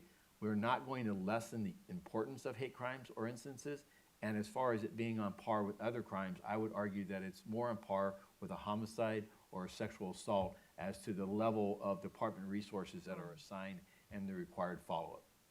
Yeah, I'm just thinking about crime. You know, sometimes a crime may not elevate to where someone may call the police, right? Where they just feel like, I just have to deal with this. So it may not be like a reported crime where you're calling the police. So I'm just wondering, like, how do we capture that? So I'm thinking, like, just in my experience, like, someone could be robbed, you know, a street vendor could be robbed of, like, maybe $30. And then in order to not create more problems for themselves, they might just let it go, right? So that might not be reported. So I'm just thinking of, like, are there things we can do that would get folks to report hate crimes so that we could get a more accurate picture of, And that is exactly what this current initiative is attempting to do, Got it. while at the same time not giving a false impression that the organization is doing something that it's not. And that's a critical balance. And so that you have instances of hate expressions. What you've talked about is a robbery. That's a violent crime. It is certainly we recognize there's an underreporting of crime, particularly sexual assault, family violence, and we're constantly striving for awareness and outreach and engagement, and eliminating barriers for people to work with us so we can pursue those. Our current effort in that area now is with hate instances, and I believe that we'll find that we're going to find the right balance, because part of it's going to be if you report that you're at the corner of, pick the street, A and B Street in Los Angeles, and someone drove by and yelled out a racial epithet, and you report that, but you have no car information, you have no other information to give us details about that, we're going to be very limited as what we can do. We're interested in that information, but we don't want to set up a false sense that this is going to result in some type of response that's beyond our capabilities, given the resources we have. Got it. Okay. Interesting. Thank you, Commissioner. And since we're on this topic, is there any update on the cross-burning incident at the Silmar Church? That investigation, although it happened in Silmar, is being handled. There's a federal task force that's called House of Worship. House of Worship Task Force. That is ATF, arson, LAPD, FBI. So they have the case right now. They're working on identifying suspects and gathering information. But as of this moment, I don't have any further information I can provide to the I can add some context to that, sir. Thank you, Chief. Chief Major- Kowalski, can you identify yourself for the record? Hi, this is Deputy Chief David Kowalski, Commanding Officer, Counterterrorism and Special Operations Bureau. Our Major Crimes Division immediately took control of that case from our partners at Valley Bureau. And our investigators have been working on that case for the past several weeks. Unfortunately for that case, it's still ongoing. We haven't identified a suspect. However, we have made significant outreach with the stakeholders, clergy in the area, including San Fernando Police Department. And in fact, although that case hasn't been solved, it has given us the opportunity to work with many people in that area on education and providing them updates. In fact, our captain, Laura Curtin, is participating in an event tomorrow for that. And but we are still trying to identify some clues. We're just having a hard time with any type of locating any video to try to find a specific person or persons that were involved in that case, but it's still ongoing at this time. If I could add to that, this is actually a conversation I had with Mayor Bass just yesterday, because this is also on her radar, so to speak. Couple points. A, we believe the event to be the actions of a local individual that had a dispute with the church. That is based on the perceptions of the victims of that church. So to share this is not, we do not believe this to be a serial matter or an attack against a house of worship that is being done in various locations in this region. We think that this is a localized event, and the challenge that we're having is because of the lack of video and others, and the absence of this individual at this point, is that we're unable to locate him. The church itself has continued to have a ministry of both primarily an African American congregation and then a separate service for the Hispanic. And this is a collective effort to bring, to take this as an opportunity to reinforce our diligence and our work, but also dispel rumors about what this event was and what it wasn't. So, Chief, thank you. And Chief, anytime we can share anything that provides some insight with regards to who may be responsible for this. I belong to a faith-based task force in South LA. This is concerning. They're asking me. And so anytime we can share anything to allay those concerns with the community, I'd like us to do that. Thank you. And with that, if there are no other questions, I'd like to move that no, we don't have to move on that one? I'm too anxious to have a vote today. Okay, all right. Gentlemen, thank you.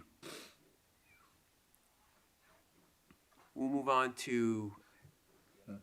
Mr. Price, need a motion to approve items A, B, and C. I second. Okay, thank you. Motion's properly made and moved and seconded. All in favor? Aye. Okay, thank you. Okay, we'll move on to our regular agenda items. The first one is Deputy Chief Kowalski on the K-9's specialized divisions. Today, I'm here on behalf of the Department's Office of Special Operations, which oversees our K-9 programs.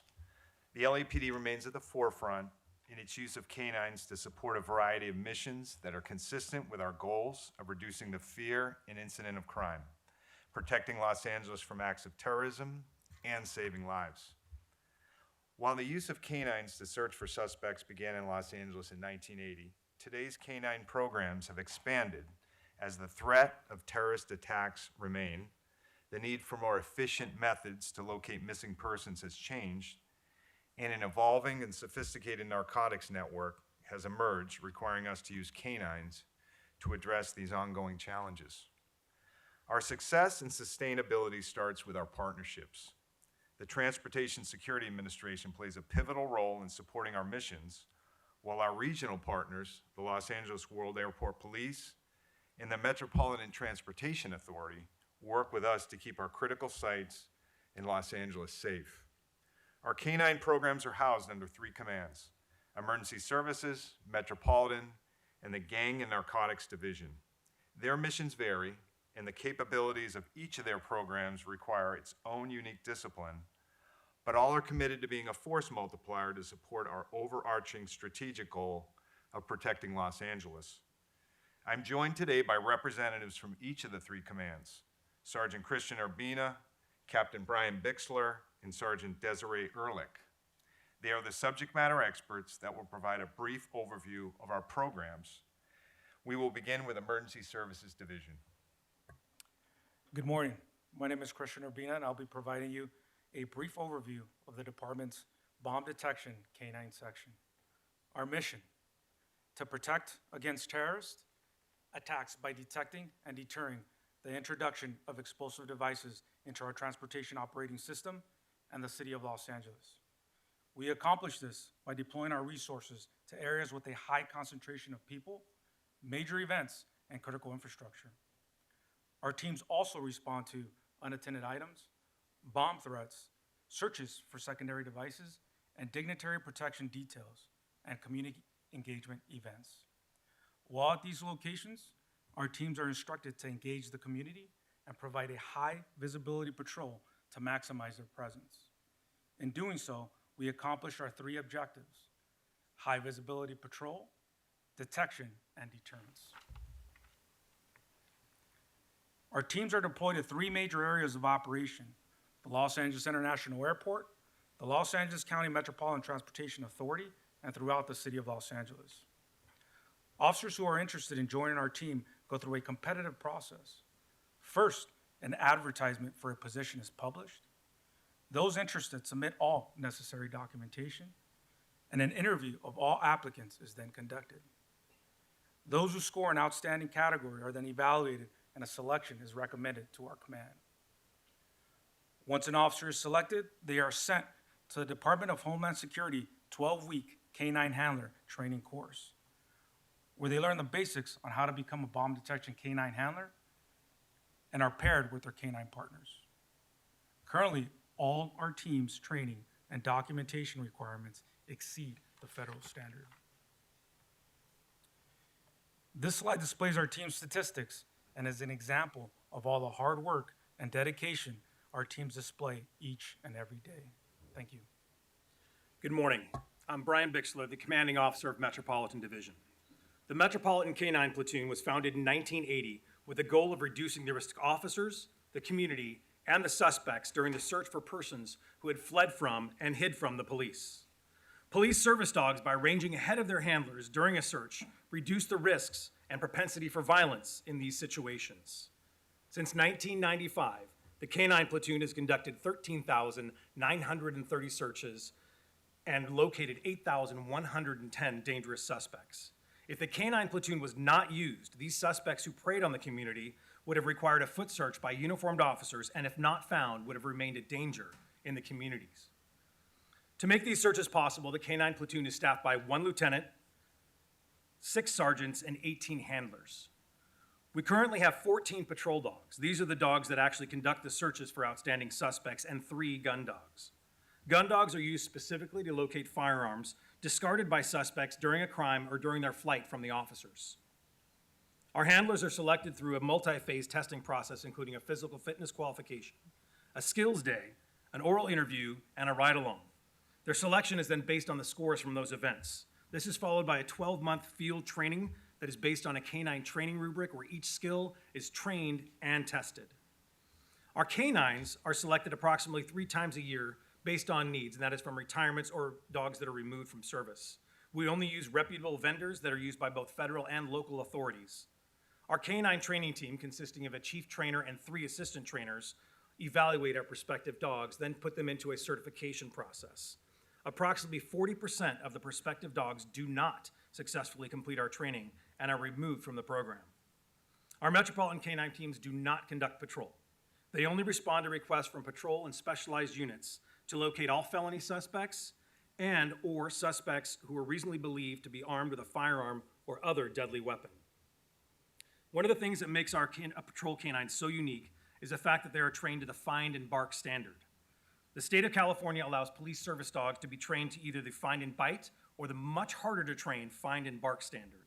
Our canines are trained to locate the suspect and alert their handlers when the suspect is located. The other thing that makes our K-9 program different from other agencies is the amount of training that they receive and that they conduct. California Police Officer Standards and Training requires canine teams to train a minimum of 16 hours per month. Our canine teams train over 40 hours per month, or over 480 hours a year. As you can see from the next slide in our statistics, our canines are extremely effective at locating suspects who are determined to avoid apprehension. So far this year, we've been deployed over 182 times and located 180 suspects for a 98% find ratio. When they're not training or supporting patrol by searching for suspects, they attend community events and educate the public about their critical role in keeping Los Angeles safe. The Metropolitan Canine Platoon is out in the community every day to ensure those who want to victimize our citizens are located and apprehended. Thank you. Good morning. I'm Sergeant Desiree Ehrlich, Gang and Narcotics Division K-9 Unit. We have three primary missions: to provide investigative leads in locating persons suspected of criminal activity, assist investigators in locating illegal narcotics, firearms, and U.S. currency, and reuniting critically missing persons with their families. Our staffing levels are 1 Sergeant 2, 2 Detectives 2, 2 Police Officer 3 plus 1 trainers, and 6 Police Officers 3. We have 9 narcotics detection canines, 1 firearms detection canine, 1 U.S. currency detection canine, and 2 bloodhound tracking and trailing canines. Selection of our canines and handlers falls in line with Metropolitan Division's K-9 unit. Here, you will see a video of one of our bloodhound finds.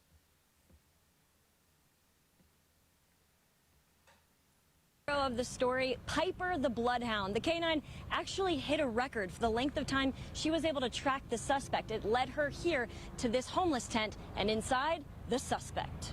Investigators say Khosrowbadi shot a CHP officer multiple times during a traffic stop Monday night. The 27-year-old officer, a year on the force, pulled over Khosrowbadi in a white sedan. 33-year-old Pejman Khosrowbadi is busted. It was a 13-hour manhunt by CHP, LAPD, and U.S. Marshals Fugitive Task Force. And hot on the trail, Piper, a 4-year-old LAPD bloodhound. The canine tracked the suspect's specific scent several blocks from his Van Nuys apartment on Haskell Avenue to this homeless encampment where he was hiding out. As a reward, Piper gets a well-deserved In-N-Out double patty, hold the animal style burger, and a whole lot of love. But most importantly, the CHP officer is going to be okay. Reporting live in Van Nuys, I'm Haley Winslow, Fox 11 News. What is unique about bloodhounds is they can deploy on aged trails. They can follow a scent trail that is several days old and remain focused on that trail for several miles. In the case of the CHP shooting suspect, blood was obtained from the suspect's vehicle. That sample of blood was provided to the bloodhound, and the bloodhound led the search team on a scent trail to a tent on a city street where the suspect was hiding. As you can see from this slide, in 2022, we responded to over 1,200 requests and located 313 compartments containing narcotics, money, and/or guns. Thank you. We're now prepared to answer any questions you may have.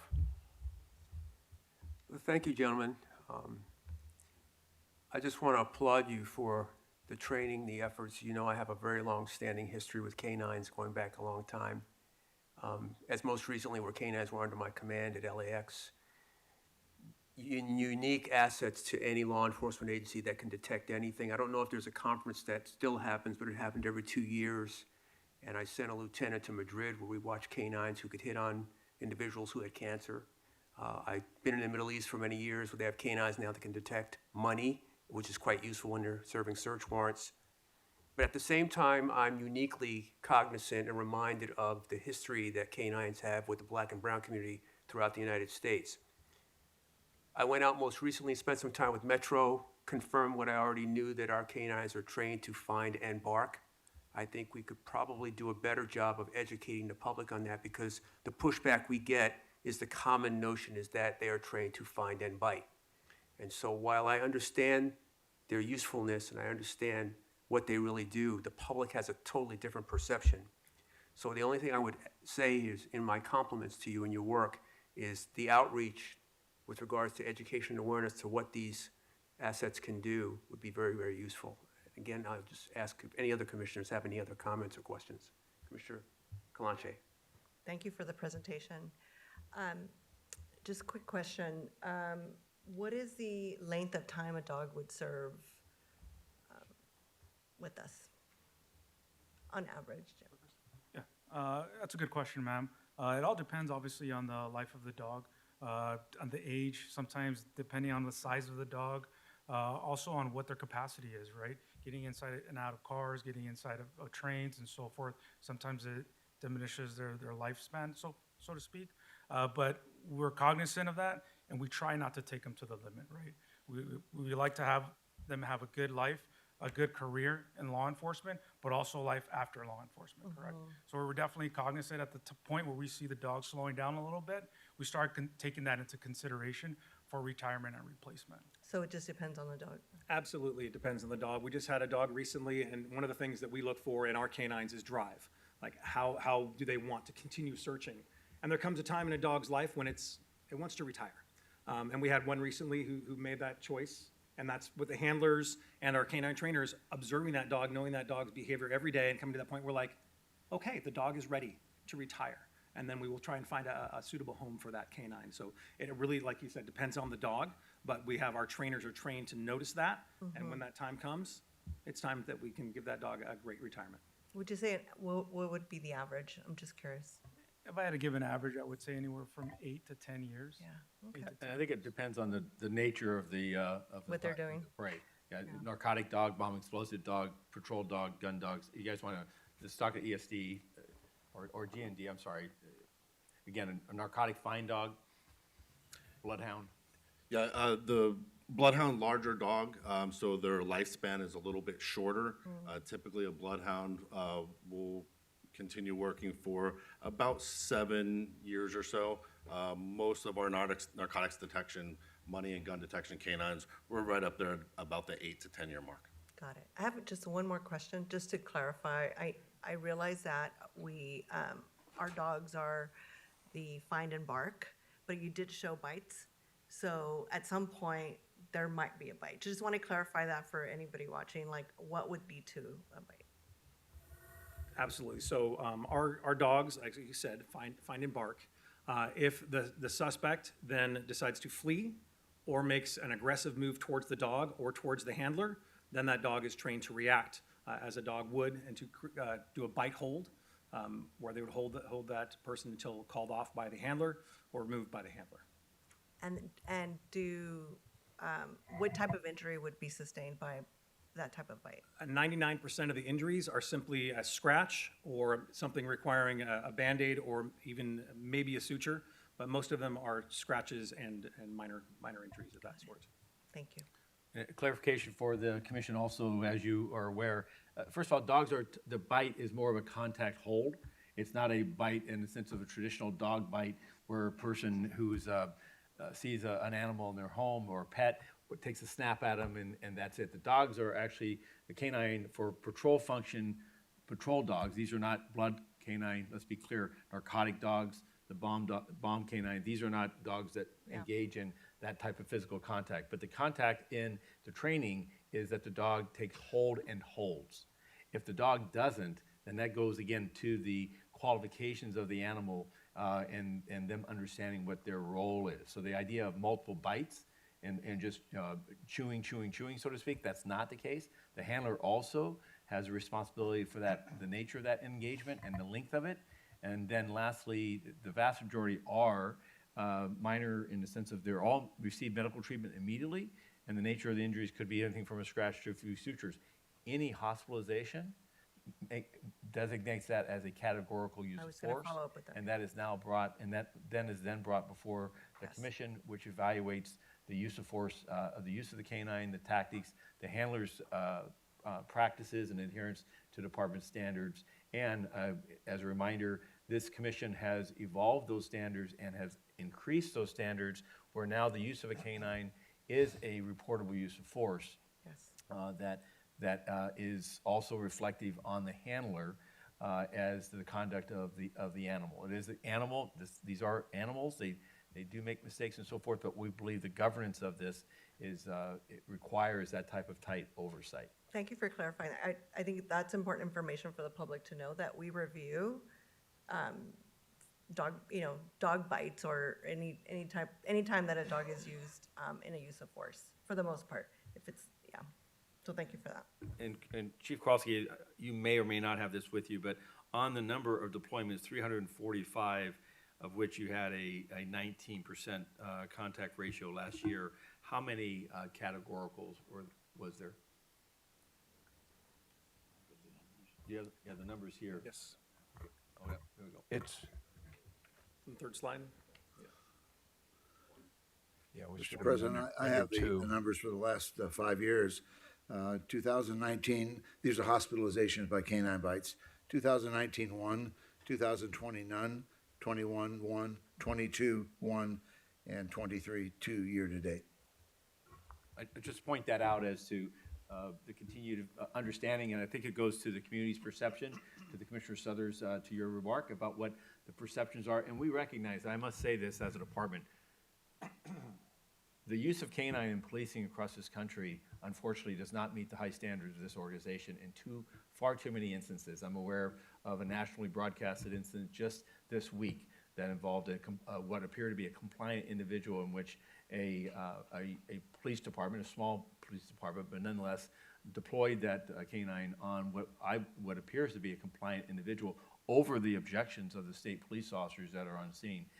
That imagery hurts all of us, as does the history of policing using canine, particularly against people of color, particularly African Americans. So we're painfully aware of those stereotypes, those biases, and our effort every day is to, and I appreciate the opportunity today to bring some of these statistics and some of this information to light.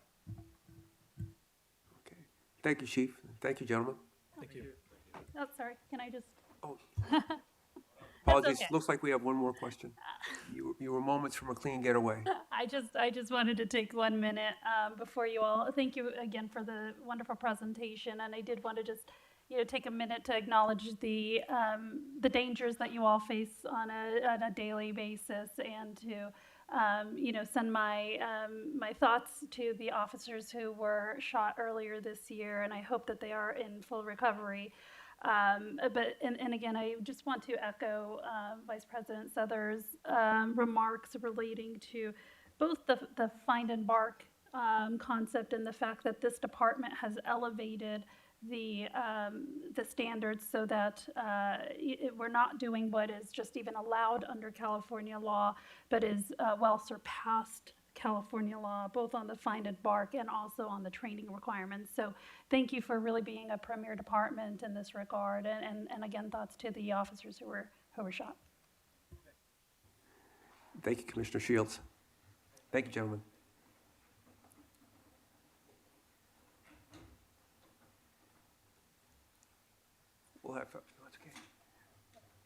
We'll have Captain Bixler and Elizabeth, Director Rhodes for a strategic plan. Yeah, but I would take as a reminder, Commissioner Suthers, if you would give me just a moment and recognize this is likely the last appearance of Captain Brian Bixler before this board. He has served with distinction over the course of his career, most recently his tenure within the Metropolitan Division. Brian and I have worked each other for more than 20 years, and he has always been a man of great honor, integrity. And what most impressed me about him is his time he spent at Detective Support and Vice Division, leading not just this city, but leading the profession of policing and learning new methods of dealing with people who are experiencing mental illness and strategies and approaches to be more effective as a society and as a community. He's brought that to Metro. He's enriched their operation in that circumstance, and he's going to be missed. And Brian, I say thank you. Thank you, Chief, and thank you for your service. Director Rose, my apologies. I was misreading the agenda here, so. That is just fine. So Elizabeth Rhodes, the Director of Office of Constitutional Policing and Policy, and with me is Sharon Sargent, who is now over our Audit Division, but previously worked on this strategic plan. So I've asked her to come up in case you had any historical or other questions. I'm here today to provide you with a brief overview of the strategic plan, to talk just a little bit about its organization and contents, and new things that we have this year. So maybe, there we go. To begin with, this is the way that it is formulated.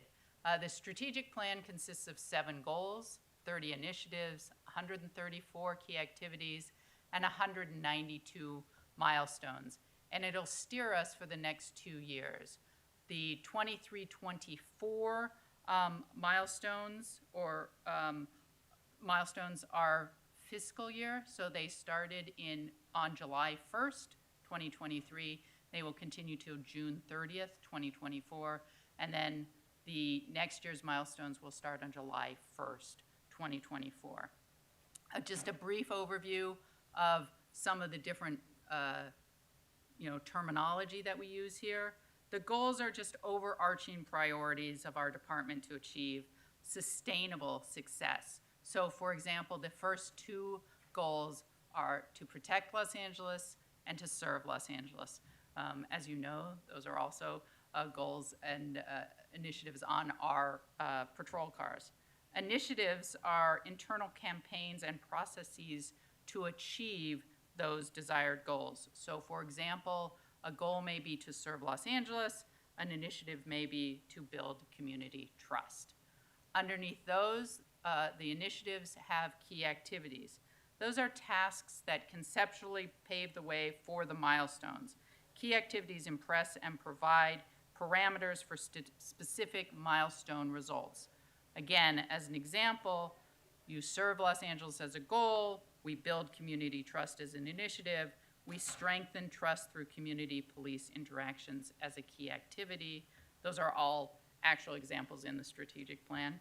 And then milestones are specific, significant markers to achieve initiatives and goals.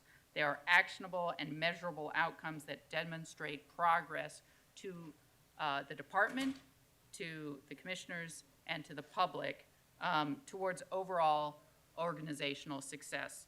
So again, and as an example, under the Serve Los Angeles, Build Community Trust, Strengthen Trust Through Community Police Interactions, a milestone may be, or is, partner with Human Relations Commission to facilitate dialogue sessions between officers and community members.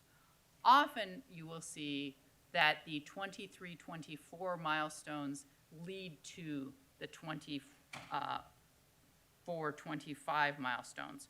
So for example, a milestone for this fiscal year might be to use senior lead officers to initiate quarterly specific town hall meetings to educate the community on crime prevention and strategies to prevent victimization.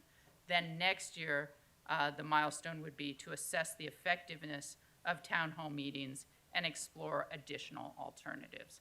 And that's sort of an overall structure of the strategic plan. I'm going to go briefly over what our goals are. I will not go over every initiative and milestone exactly, but the overall goals are 7, as I said before. As I alluded to, protecting and serving Los Angeles are 1 and 2. Improving organizational accountability and the restructuring is 3. Modernizing technology is 4. Enriching training is 5. Maximizing workforce potential is 6. And this year we have a new goal. Last year we had 6 goals. This year we have 7. To increase diversity, equity, and inclusion in the workforce. That is a new goal with specific initiatives, milestones, and key activities under it. And that is an important part of the Los Angeles Police Department. I know that many members of the commission have been working on these goals as well. So I wanted to bring that to your attention. Under Protect Los Angeles, we have a number of initiatives, and they are before you. Reduce crime and victimization, as you can see. I would just point out Initiative F, which you heard recently a presentation on a couple of weeks ago about continued partnership on incarceration and alternatives. Throughout the year, you hear a number of presentations on these different initiatives, and you can also see where we are. We try to frequently update exactly where we are as a department in achieving our milestones towards the initiatives and our goals. So it is an ongoing practice and a living document. At any given time, if you want to know something about one of our initiatives or milestones, that would be different than it was, the quarter before, because we are always working to achieve our strategic plan, and it is a living document that provides guidance. But of course, if something else comes up, we add that as well. So, serving Los Angeles, we have 5 initiatives, including, as I mentioned before, building community trust and partnerships. And then it is further broken down. Improving organizational accountability and restructuring. I know that this commission often hears presentations in general on uses of force and specific uses of force. So that falls in this category. Goal number 4 is to modernize technology, and as I think every member of this commission is well aware, we are working towards working smarter and having things in a technologically savvy way, so that with reduced resources, we can rely on technology. Enriching training is goal number 5. There's been an emphasis in this, and I know that the commission has had presentations on enriching training and also has gone to some of the training, and so we thank you for that. These are the 5 initiatives we have for goal 5. Maximizing workforce potential, we have 4 initiatives, and they include enhancing career paths and promoting employee wellness, as you can see. And then, as I said, goal 7 is our new one, and that is with 2 initiatives to continue recruiting efforts to increase diversity among our ranks and to continue to commit to department fairness. We have a very diverse workforce. We also need to work on equity and inclusion, and those are things that, as you know, we have an entire diversity, equity, and inclusion group and division. And so with that, that's the overview presentation. We can answer any questions you might have about the plan, and also to the extent that now you have it, you could request any additional resources to come before you. Okay, thank you, Director Rhodes. And I'll go to Commissioner Kalanche for questions or comments. Thank you for going through it. This is more like high-level question about process. One is how involved are officers in determining, some of the key activities? Do you engage, officers in kind of identifying some key aspects of it? And then, I guess on a higher level, would be how connected are these to our budget requests? Do we have the capacity to meet these based on what we anticipate, while we have this year's budget, but what we anticipate in the next few years? It's good to you, to the chief, yeah. So I'll start with the first one. And as I work with the department more, have joined and work with the department more and more, everything goes down. The top of, for instance, the top of the Office of Constitutional Policing and Policy is often the least qualified person to actually answer things. So there is a definite need to and reliance upon officers to both come up with ideas, suggestions, goals, initiatives, milestones, things that we should do. And they, as we say over and over again, our officers, our people are our best resources. That is not limited. That includes to come up with, what we should be doing on our strategic plan. So the strategig plan shows the office as the entity, because things feed up through the office. But I would be remiss in saying that it's a just completely top-down. We know that we rely on officers, and feedback goes both ways. So that's number one. In terms of budget requests, I know that Ms. Trina Unziker, who is head of our fiscal group or division, we work with her, and while this is a robust plan, and these are the goals that we hope to accomplish. Of course, as you know, we are always trying to achieve even with limited resources, and that's both personnel and financial. And Commissioner, this is a document that has been taken, and as it is a living document, it's also been updated to identify and align with Mayor Bass's goals for the department. So our budget is absolutely tied to this document, and this document tied to our budget. It is also realistic in the timelines and the milestones of what we can believe we can achieve with the resources that we have, while it also identifies resources that are needed to achieve goals. For instance, the expansion of the Community Safety Partnership to additional sites as part of the strategic plan. That is entirely dependent on some budgetary support, as well as other elements of city government and the community itself being in support of such a strategic initiative. So this is it's meant to be realistic. It's meant to be trackable and measurable, and to paint to the public as well as to your own people. This will be a document that I know will be used in promotional processes, in challenging and questioning individuals about where they fit within this document, because this document should be the overarching guiding light of this organization and its path for the next 2 years. And I'm say that it also doesn't start from zero. That if we look back at the last 10 years of our strategic plan, and certainly in my tenure in the last 5+ years, I'm pleased to see, and I look every once in a while for encouragement to go back to something in 2018 or 19 and to see where we're at today. And I recognize that it's a growing and evolving organization, and these documents help that.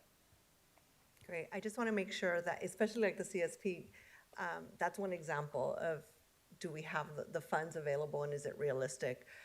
But also knowing that these are our goals and this is what we're reaching for, and to be realistic of like what's available, so that we're not stating that we're going to do something, but we know that there's like no way that we're going to be able to increase the budget in certain areas. So. Yeah, no, this is meant to drive performance, though, because it is part of my tool of evaluating my direct reports and them to evaluate their subordinate commands as to how are they meeting the strategic goals. This is an organization of its size that without such a document, initiatives, milestones, it can just go about its work in a haphazard fashion and just be very reactionary. This is meant to, there are times in which, of course, we have to react to an instance of a moment and to an unexpected. Pandemic is a perfect example of an just out of realm incident. But for the most part, even during that period of time, we relied upon our strategic plan to remind us of our North Star and our efforts of what our efforts would be to build trust in the safety and service to our communities. Thank you, Commissioner. Commissioner Shields. Thank you. Thank you for the great presentation and the wonderful document. The presentation itself may be helpful to the public as well, just as it synthesizes it. So hopefully that's something that can be put on the website. Commissioner Kalanche asked a process question. I also have a process question in terms of, how has community feedback and input been kind of embedded into these both goals, initiatives, and milestones, and how has kind of the concerns of the community been incorporated into these goals? Sure. So, first I will say that this is an internal document guiding the police department. But of course, if you look at the first two goals especially, they are to protect and to serve, which is the community. It's implied but not directly said. And I would just specifically go back, for instance, to the CSPB sites. Those are CSP sites directly impact and get a lot of feedback, and that's been positive, and therefore it will grow. So I think a lot of, and you can see throughout many of the milestones, it is working with the community, informing the community, educating the community, talking to the community. It is not to say that we do not do that now, but there is a recognition in this document, and elsewhere in the department, of the need and desire to involve the community, because that is who the department protects and serves. And one additional question, in terms of like the entity leads for all of the different initiatives, are there individuals within the groups that are actually assigned to different tasks, or is it just more generic? So, as the chief said, this is this, in addition to other things, is an accountability measure. So it's something within operations. The chief of operations is accountable, but then, it flows down. And so while not in this document, there are people handling that. However, I will say this is a document for 2 years. This is also a department on the move. And so it is not an individual, it is really an entity or a position, because as people promote or change or move, the milestone stays the same, or stays there, and the goal remains. And so we need to have backfill. Thank you. Thank you, Commissioner Shields. So again, I want to thank you for this very comprehensive report. I have a couple of comments and a question. The first is on traffic safety that's mentioned. Just a comment. I'm always concerned and note how many traffic fatalities we have, vehicle versus ped, in the city of LA. So anything we can do with regards to mitigating that, making people more aware, walking in crosswalks, maybe it's an educational awareness program, but I appreciate the fact that it's noted in your report and that efforts are going to be made to address that challenge. The second is on the history of the city of Los Angeles and the history of this department. I think that at some point, these officers need to know about the communities they serve, and I think they need to know about the department they're serving in. And I think a tremendous opportunity to do that, having most recently visited the LA Police Museum, is to see that as early as possible in their career, maybe during their time at the academy. I know we go out to the Museum of Tolerance to educate officers on hate and extremism. Perhaps we could have our folks visit the LA Police Museum to learn about the history of this department. It's rich, it's very important, and as someone who spent many years in museums, I think it would be a very, very useful asset for us to take advantage of in terms of their education process. The third, I want to echo Commissioner Calanche's comments about CSP. I wanted to know how exactly is the CSP relationship-based policing model going to go department-wide? I can tell you that as someone who served in another department, when I was trying to push an education incentive model, it was quite simple. Every promotional exam I sat on for sergeants, lieutenants, and captains, I asked how many people are in school and why not? And before I left that department, in less than 3 years, more than half of them had college degrees. So I just think that there may be ways to do that, but I'd like to hear your thoughts on how we have CSP, which from what I've seen in my visits to the field have been quite successful in talking to the people who live in those communities. How are we going to get that to go department-wide? So let me give you a broad overview, and let me also say that I know that I am not the CSPB expert. Deputy Chief Tingarides and the captains who work in CSP could give you a more robust presentation. But I will say that CSP has been, in the last few years, interwoven into the department through a direct report and through the sites being a good part of what the department does. I will also say from the work with OCPP, any kind of accountability, it's the bureaus and CSPB as well, so that the department knows and accepts that these are officers, that they do real and very good police work, and that this is the model for these communities, which with its success will need to expand, because in a sort of, if you will say, social science manner, we have seen what works, and we desire to model what works going forward. add to it, and this is, in fairness to Director Rhodes, this is not her particular area of more details, but this is the integration of CSP, the concepts of wraparound services, of community engagement, of community building in a sense of their resilience and their cohesion and understanding of how to improve conditions with the shared responsibility of public safety.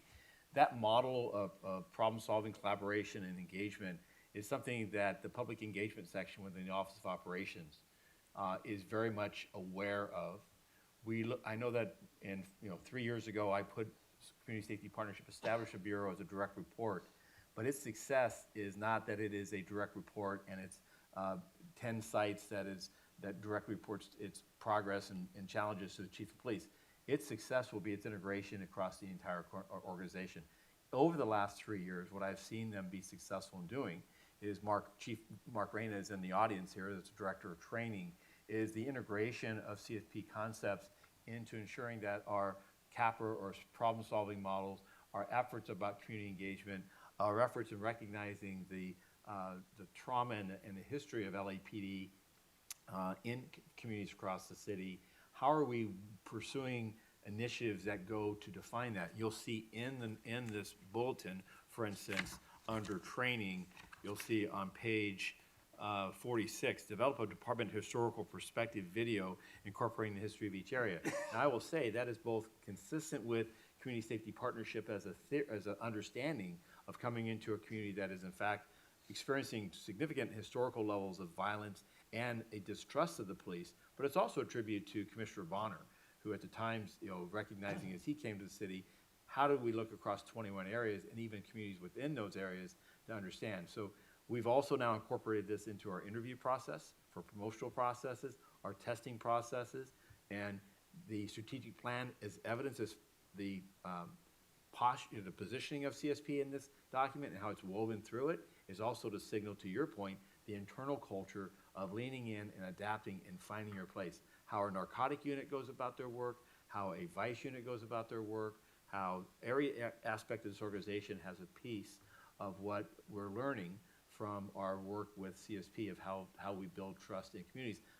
And the first item is not necessarily through enforcement, but through the efforts of working collaboratively to finding lasting solutions. May I add, really quick, just some of the other work that has been going on is as a result of the Attrition report, there's a community engagement best practices committee that I'm part of, and Chief Tangarides, Commander Flores, and various other folks working with Chief Marino in his shop as well to develop best practices. We're starting with the senior leads, which spread across the whole division, and developing best practices that many of them are very similar to the CSP model, so that all senior leads kind of have these tools, and with the goal that then these expand, to patrol officers, because senior leads are working with their basic car and other units in the department. And then at some point, it just becomes part of the culture that this is the way that we operate. So there's lots of different, facets of how we're trying to integrate some of these models that right now encompass like the CSP model, but they basically should be how we operate and how everyone operates. Yeah. Thank you, Commissioner. And lastly, just again, I want to thank Mr. Teefank, and I want to thank the Chief for inviting me to join you last Saturday at cadet graduation. I do believe in the cadet program. The reason I'm bringing this up is goal number 7, increasing DEI in the workforce, is an objective of every organization in this country. It's easier said than done. Bear with me if I say there are certain things you notice, and with all due respect to how hard we're working, what was concerning to me, and again, I want to applaud the people in the program that are just recruiting everybody they can. We had 184 cadets graduate on Saturday. We didn't have any white cadets. We had 1 Asian American cadet. We had 2 African American cadets. And the remaining 181 cadets were Hispanic, which is fantastic. But I have officers in the field, particularly African American, asking me, why can't we get any African Americans? And so I know how hard we're working, and I'm going to work with you. but it's easier said than done when we say increase DEI. It's tough. It's really tough to get young people today interested in anything beyond their phone. So I just want to again say I applaud the efforts with the cadet program, but we've got a lot of work to do if we're really going to live up to the goal we've set for ourselves for DEI. And I just welcome any comments from you or the chief. I would just add that diversity within the cadet program, gender as well, and as well as ethnicity, as well as faith systems. The pandemic served us a terrible circumstance, is that, and it, including a great deal of debilitating that program. We're building out from it. We are continuing to work, Mr. Booker and our community relations section, with Commander Brockway in our in public engagement, who oversees the youth program, to do specific outreach, targeted outreach for communities that are that have their own challenges. For instance, in the African American community, particularly in South Los Angeles, is a fear for wearing a cadet uniform, and so setting up a setting up cadets and arranging for them to be able to participate in a manner that they feel safe, their parents feel safe, is something that we're striving. Prior to the pandemic, we had a local church, a house of worship, that we're working with to establish a cadet post there. So that would not be at a police facility. It would still consist of many of the same activities and engagement, but it wouldn't involve a child being dropped off at Southwest Station, for instance. And so we're committed to doing that. I am encouraged by the number of young girls, females, that come through the program. It's one of our particular strengths. I don't have forgive me off the top of my head, generally 30 to 40% are the numbers. And so, but we recognize AAPI, Caucasian, that those are areas that we need to make sure that our outreach in communities, that people feel welcomed and encouraged to participate. Thank you, Chief. We will take this feedback. This is a living document. I think you just identified a great measure within that effort. So we'll add that to that as a measure for operations. Okay, thank you. If there are no other comments or questions, I'd like to thank you for your report. Appreciate it. Thank you. Next, we'll have. Excuse me, sir, you need a motion to approve? So we didn't take a motion on the first one with canines. No, no motion needed on that, it was just a verbal. All right, I'm learning. So this is on B, you need a motion to. Okay, so I'll entertain a motion to approve and accept the report. Okay, second? Okay. All in favor? Aye. Okay, thank you. Now we will take Captain Zine and the department's report on efforts regarding recruit officer attrition.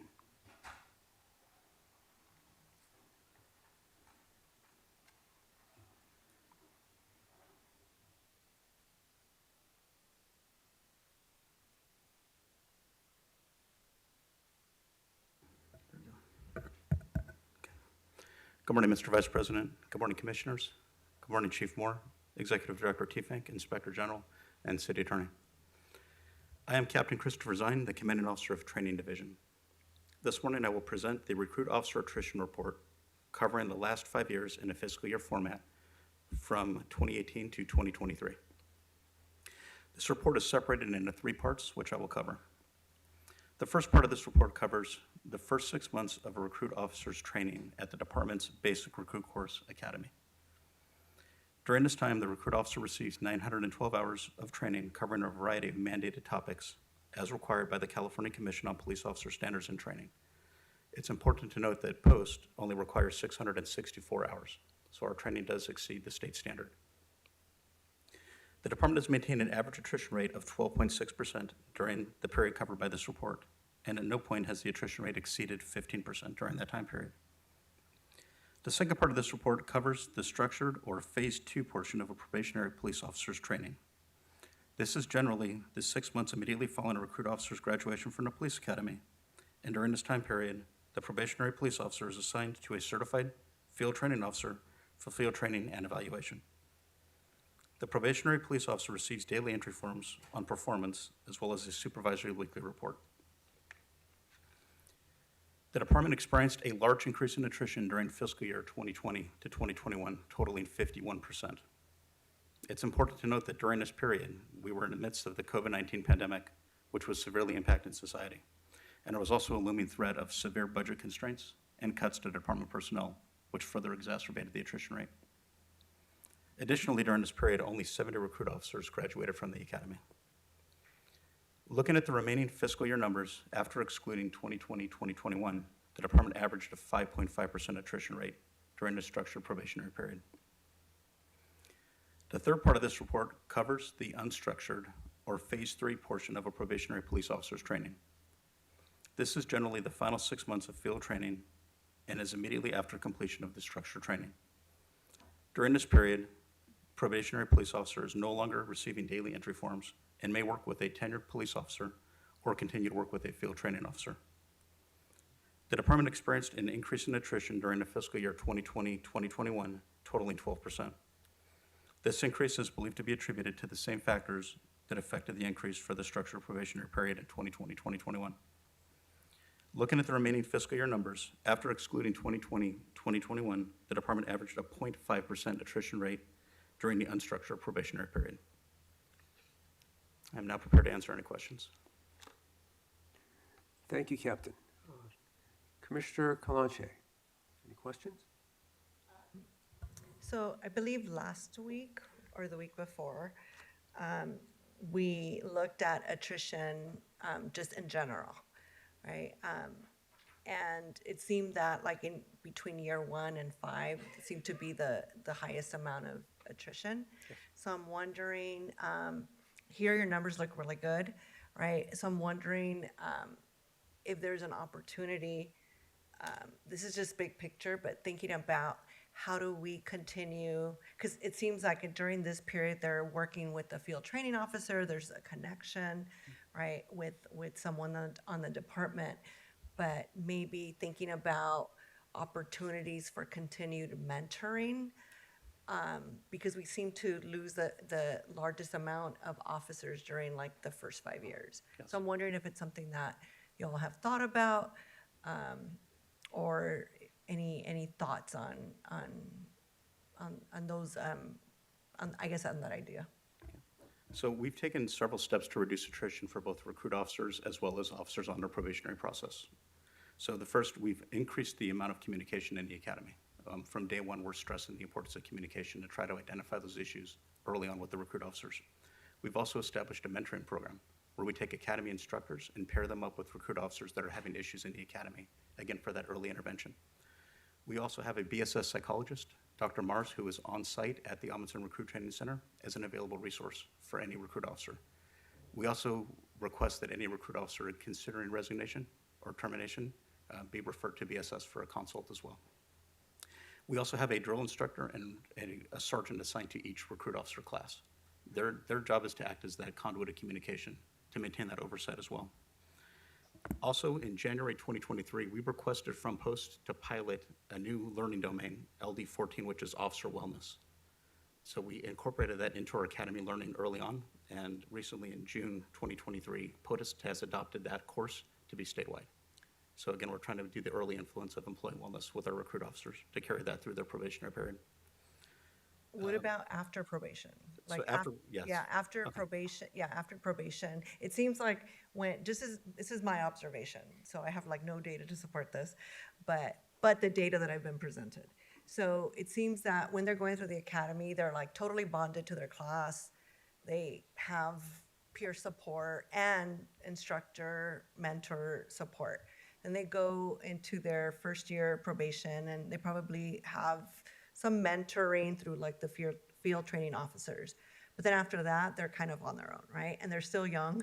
They're probably in their mid-20s at this point, the majority. So I'm wondering what it is that we do during like year 2 and 5 when it seems like the most critical that they're leaving our department. If we're doing anything or any thoughts on what can be done. So one program that we started instituted was the Police Science and Leadership Program. So following our officer's probationary period, They will be brought back for police science and leadership, which is a class for that. They'll come back with their class to kind of reconnect and rebond with that class. And that serves as a great basis to reconnect those connections. Because you're right, when they go on probation, it's easy when you're working morning watch, you might lose that contact with your class. And we do stress that in the academy, that your class is your basis of support, to lean on each other throughout your careers. Additionally, Commissioner, we recognize that the number of personnel, for instance, last fiscal year, that left the department due to service retirements was about 450. The other 200 left prior to that period. And a number from across the spectrum, but certainly the 2, 3 to 5 to 7 area is an area that we think is being impacted by a couple different factors. One of which I believe the pending labor negotiations is meant to address. And that is that many agencies are specifically targeting large agencies, specifically LAPD, to hire. They've made efforts to advertise through the thin blue line, the department's publication, which I'm grateful that has been deferred. But they're trying to reach the eyes and ears of our people to commit laterals, and they're signing bonuses and posturing that this is a kinder, softer, easier location, better working conditions, environments, political support, and others. Much of which, by the way, is not always accurate, in fact, frequently not. And we have more than 40 of those individuals that are coming back, or trying to, because when they reach those agencies, they believe that it was much like a timeshare, a bit oversold. And they recognize that the challenges in law enforcement exist in agencies large and small. We're also have completed a series of vignettes of officers that have left and what their experiences are, and I've posted that online and my chief's message brought attention to that as well, and we're encouraging our command officers to talk about that. 2 last issues. We're requiring command officers to sit down, and when they hear about an officer who's beginning to think about another agency, or when personnel department is being contacted by those agencies for backgrounds, is that command officers are meeting with those officers to explore and understand. There are officers who wish to relocate to other parts of California or out of state that may have life circumstances and so forth that we're not going to be overcome. But we certainly want to have a stickiness that we do see them as not just a number, but as an individual, and that we are mindful that these distractions and so forth, that we want to fully have a bright eye about what they're about to venture out in, and that it is encouraging them. And there may be instances here, even within the organization, they feel they're helpless, they can't overcome, such as a watch assignment or even a divisional assignment, that we could take steps to help improve the workplace setting for them. So these are a host of things. I am proud of LAPPL. A number of directors and delegates and others we've talked about this issue about who is unrecruiting our people. Because there are individuals that can be in an organization that they're not leaving, but they feel it's their position to unrecruit others that they should leave. And we recognize those voices can be voices from a point of frustration or discontent with the organization themselves, but they also, we need to measure, or keep that level of influence at a reasonable level, and not let that peer or that senior, what's perceived as a senior member, discourage. This is an age-old issue with law enforcement. When I came on the job, long time ago, people told me then, "Why are you here? This is not the place to be."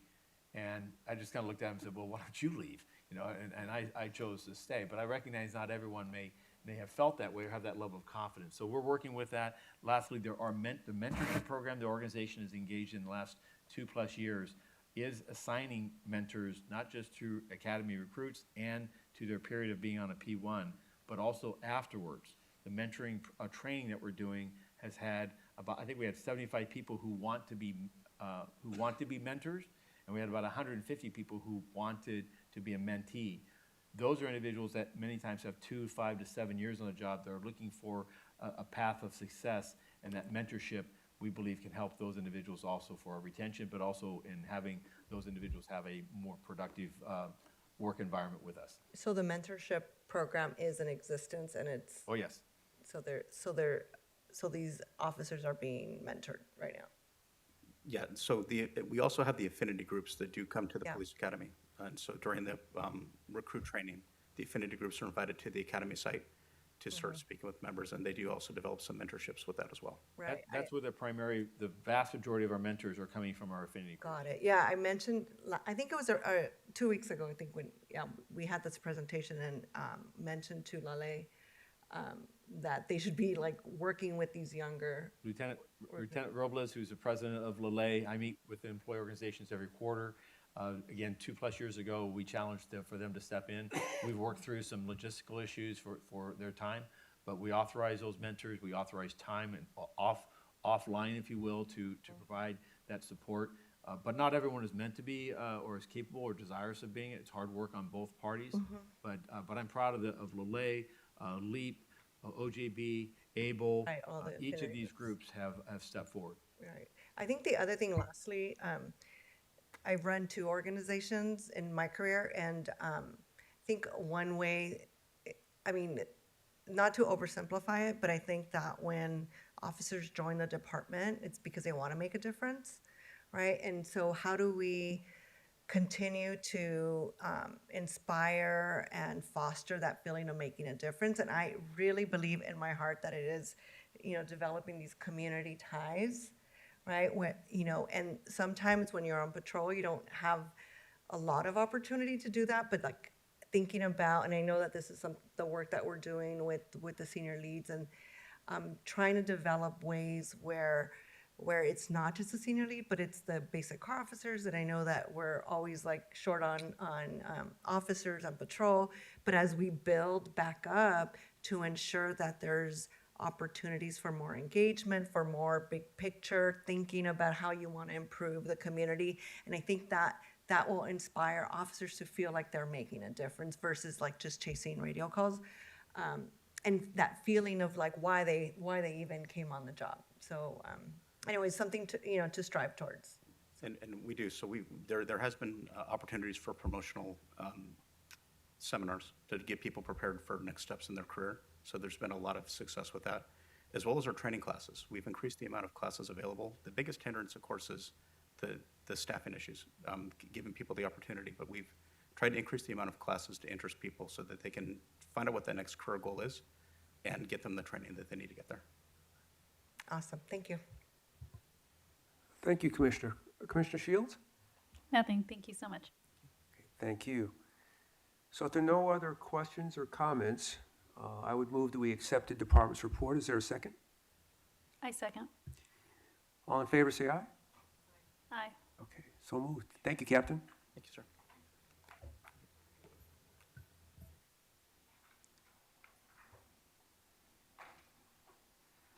So, Captain, do you get to stay? Okay. Captain Zine and Police Administrator Sargent? And if you'll introduce your colleague?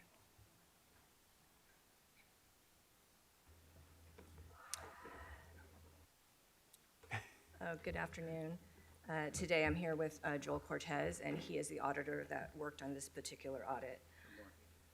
Today we're here to share with you a brief overview of the Peace Officer Standards and Training Audit. This post-audit was conducted by Audit Division as part of the 2022 Annual Audit Plan. As a quick reminder, P3s who are in charge of training probationary officers are required to take a one-time 40-hour post course. It's a basic course. Once they are finished with that course, they are also required to take a 24-hour update course every 3 years. So this audit looked at both of those areas, whether or not the affected officers took the initial course and if they completed the required update course. The report shows that the department performed very well overall for this audit. There were 414 P3s that were in charge of training probationary officers. All 414, 100%, had completed the 40-hour FTO basic course.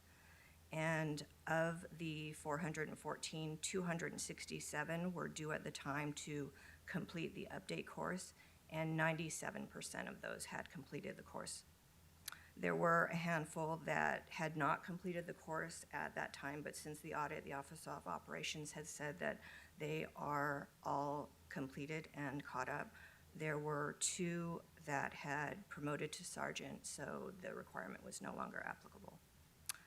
Audit Division did meet with OO, who is in general agreement with the audit's findings, and Joel is here in case there's any specific questions about the audit itself, and Captain Zine is here in case there's any questions about post.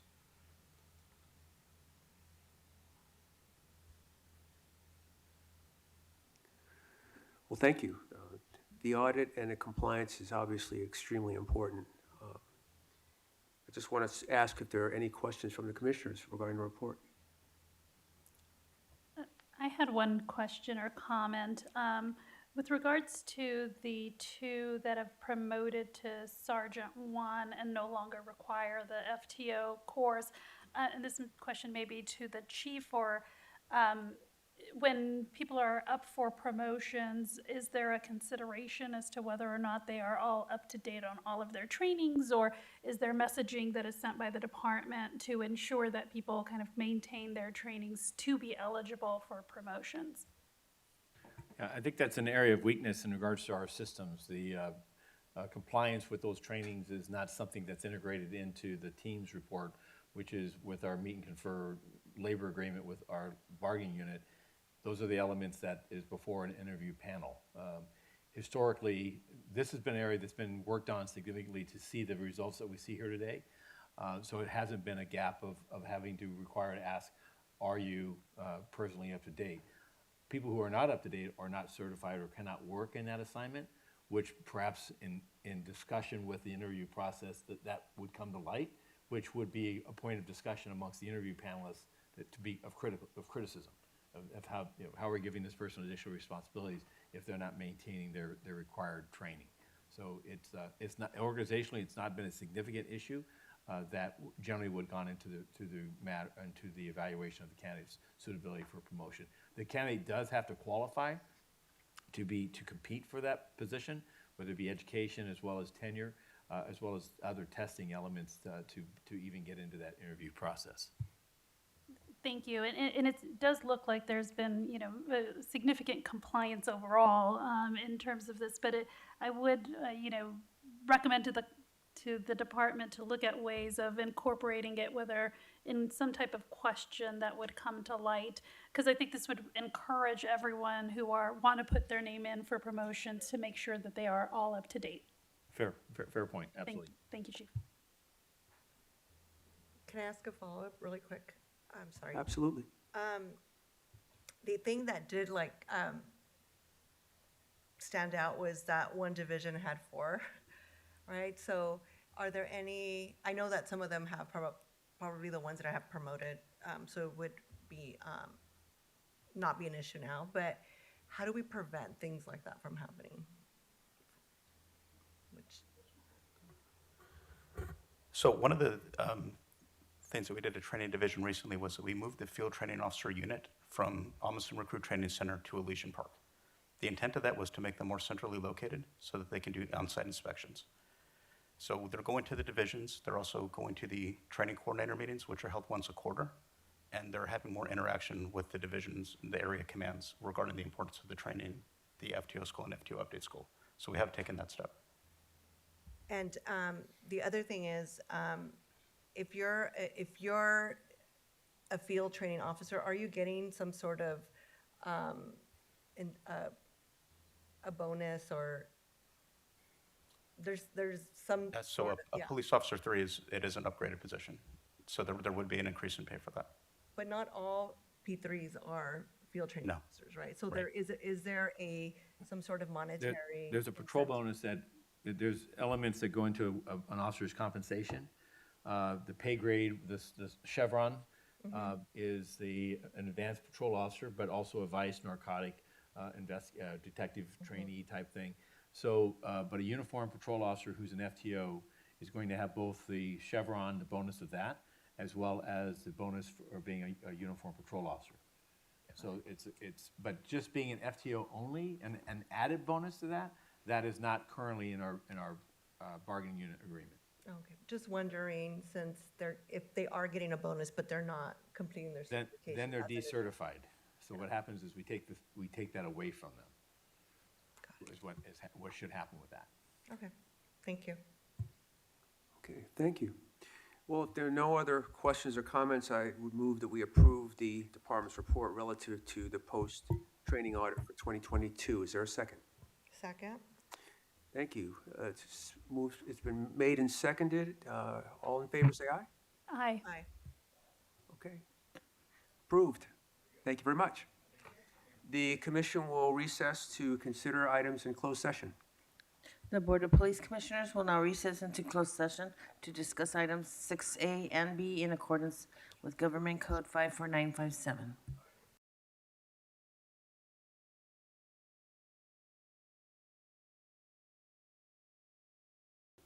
Okay. The commission will have the readout from closed session by Executive Director.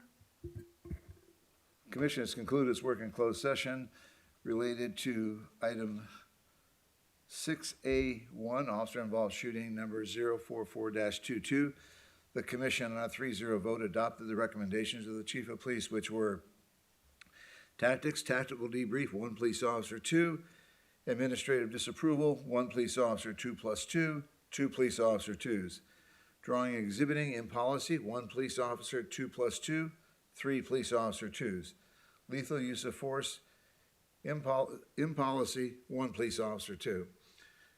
Related item 6A2, officer-involved shooting 045-22.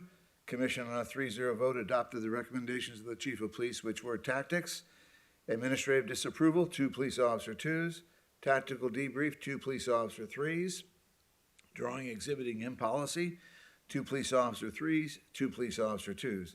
Lethal use of force in policy, 1 police officer 2. Related to items 6B, 1 and 2, adjudicated. That concludes the report out. Thank you, Mr. Executive Director. And if there's no other business, I'll take a motion to adjourn. So moved. Is there a second? Meeting is properly moved and seconded. We are adjourned.